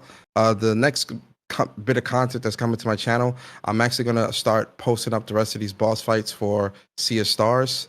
So that's going to be happening throughout the weekend. You'll start seeing that stuff pop up. And then Final Fantasy, I think Bari and Bari, and between WUPS and like the spaces and stuff, I've talked enough about Final Fantasy, so I don't know if I'm going to do a breakdown of that or not. I might still do it just to put my thoughts out there. But yeah, outside of that, next week, When Persona Speaks, and we posted some more gaming content and stuff like that. I think I'm gonna do a game stream too, a video game stream or two, just to stream some games and whatnot. But that's really much it for me, man. I hope you guys enjoyed your stay Enjoy your weekend and be safe. Yup, man. Yo, shout out to my bro Persona, man. Busy work out here. You know what I mean? Putting out the content, guys. So definitely go and subscribe, show some love and all that stuff for the WUPS crew, man. You know, show some love, man. We out here. But as for me, you can follow me, @Bari_ on Twitter, @Bari on YouTube. A lot of content this week, last week that uploaded. You know, when it comes to Final Fantasy VII Rebirth, pretty much like four videos of Final Fantasy VII Rebirth in a week. And I got my reaction that I did last night. That should be done, finished uploading and publishing by the end of this podcast. So if you guys want to check that out, where I did a live reaction of that. Still doing the Spider-Man waiting room, Spider-Man 2 waiting room. I'm thinking I don't know if I'm going to do it live or do it like a video, because, you know, I think today the internet was pretty good today. You know what I mean? So, but I know the time that I picked to do the stream is more like prime time. So we'll see. But yeah, Sea of Stars, got that review coming. So be on the lookout for that. And the other boss fights as well. Like a lot. I mean, like a lot of boss fights left to post. I think I stopped at like 13. And there's like about 20 something boss fights in this game. So there's a lot more that we're going to be posting up. And, you know, if more Final Fantasy new come out, we're going to be doing that. And Spider-Man for sure, you know, we're doing the gameplay. Also, I'll say this now, because I did say this in my reaction yesterday, that I will be replaying Spider-Man. I'm just thinking about Spider-Man. Final Fantasy VII Remake from the beginning to lead up to what you call it, to Rebirth. I was thinking about doing the OG one as well. You know, but I might just do that one to showcase some cool stuff, because I have a lot of save states in there. I'm like, hey, here's what we used to do here, you know, and probably do some chocobo glitches and show you guys some cool stuff with that game, just to lead up to that hype of Final Fantasy VII Rebirth, man, like we're doing with Spider-Man 2. But as for that, you know, we're just waiting for that internet to upgrade, and we're gonna, you know, stream some more, man, get into these fighting game streams that I haven't done in a long ass time. And you know, probably, you know, we'll see with COD Sunday, especially when it comes to the beta. You know, hopefully everything's upgraded before that. But yeah, thank you guys for supporting What's Up PlayStation podcast. Like I said, just be on the lookout for information when it pertains to October. It's going to be a very busy month for us. So if you don't see us go live on Saturday, just know that we're busy handling some personal stuff. But we still got you guys in that giveaway for Spider-Man 2. You know, the combo challenge. So definitely participate in that. But we'll see you guys next week. Same time, same place, same crew. The WUPS crew. And with that being said, Persona. And always remember, guys, What's Up PlayStation podcast is a podcast for the community, by the community. And we'll see you guys next Saturday, same time, same place, same crew. The WUPS crew. Have a great weekend. Peace. Deuces.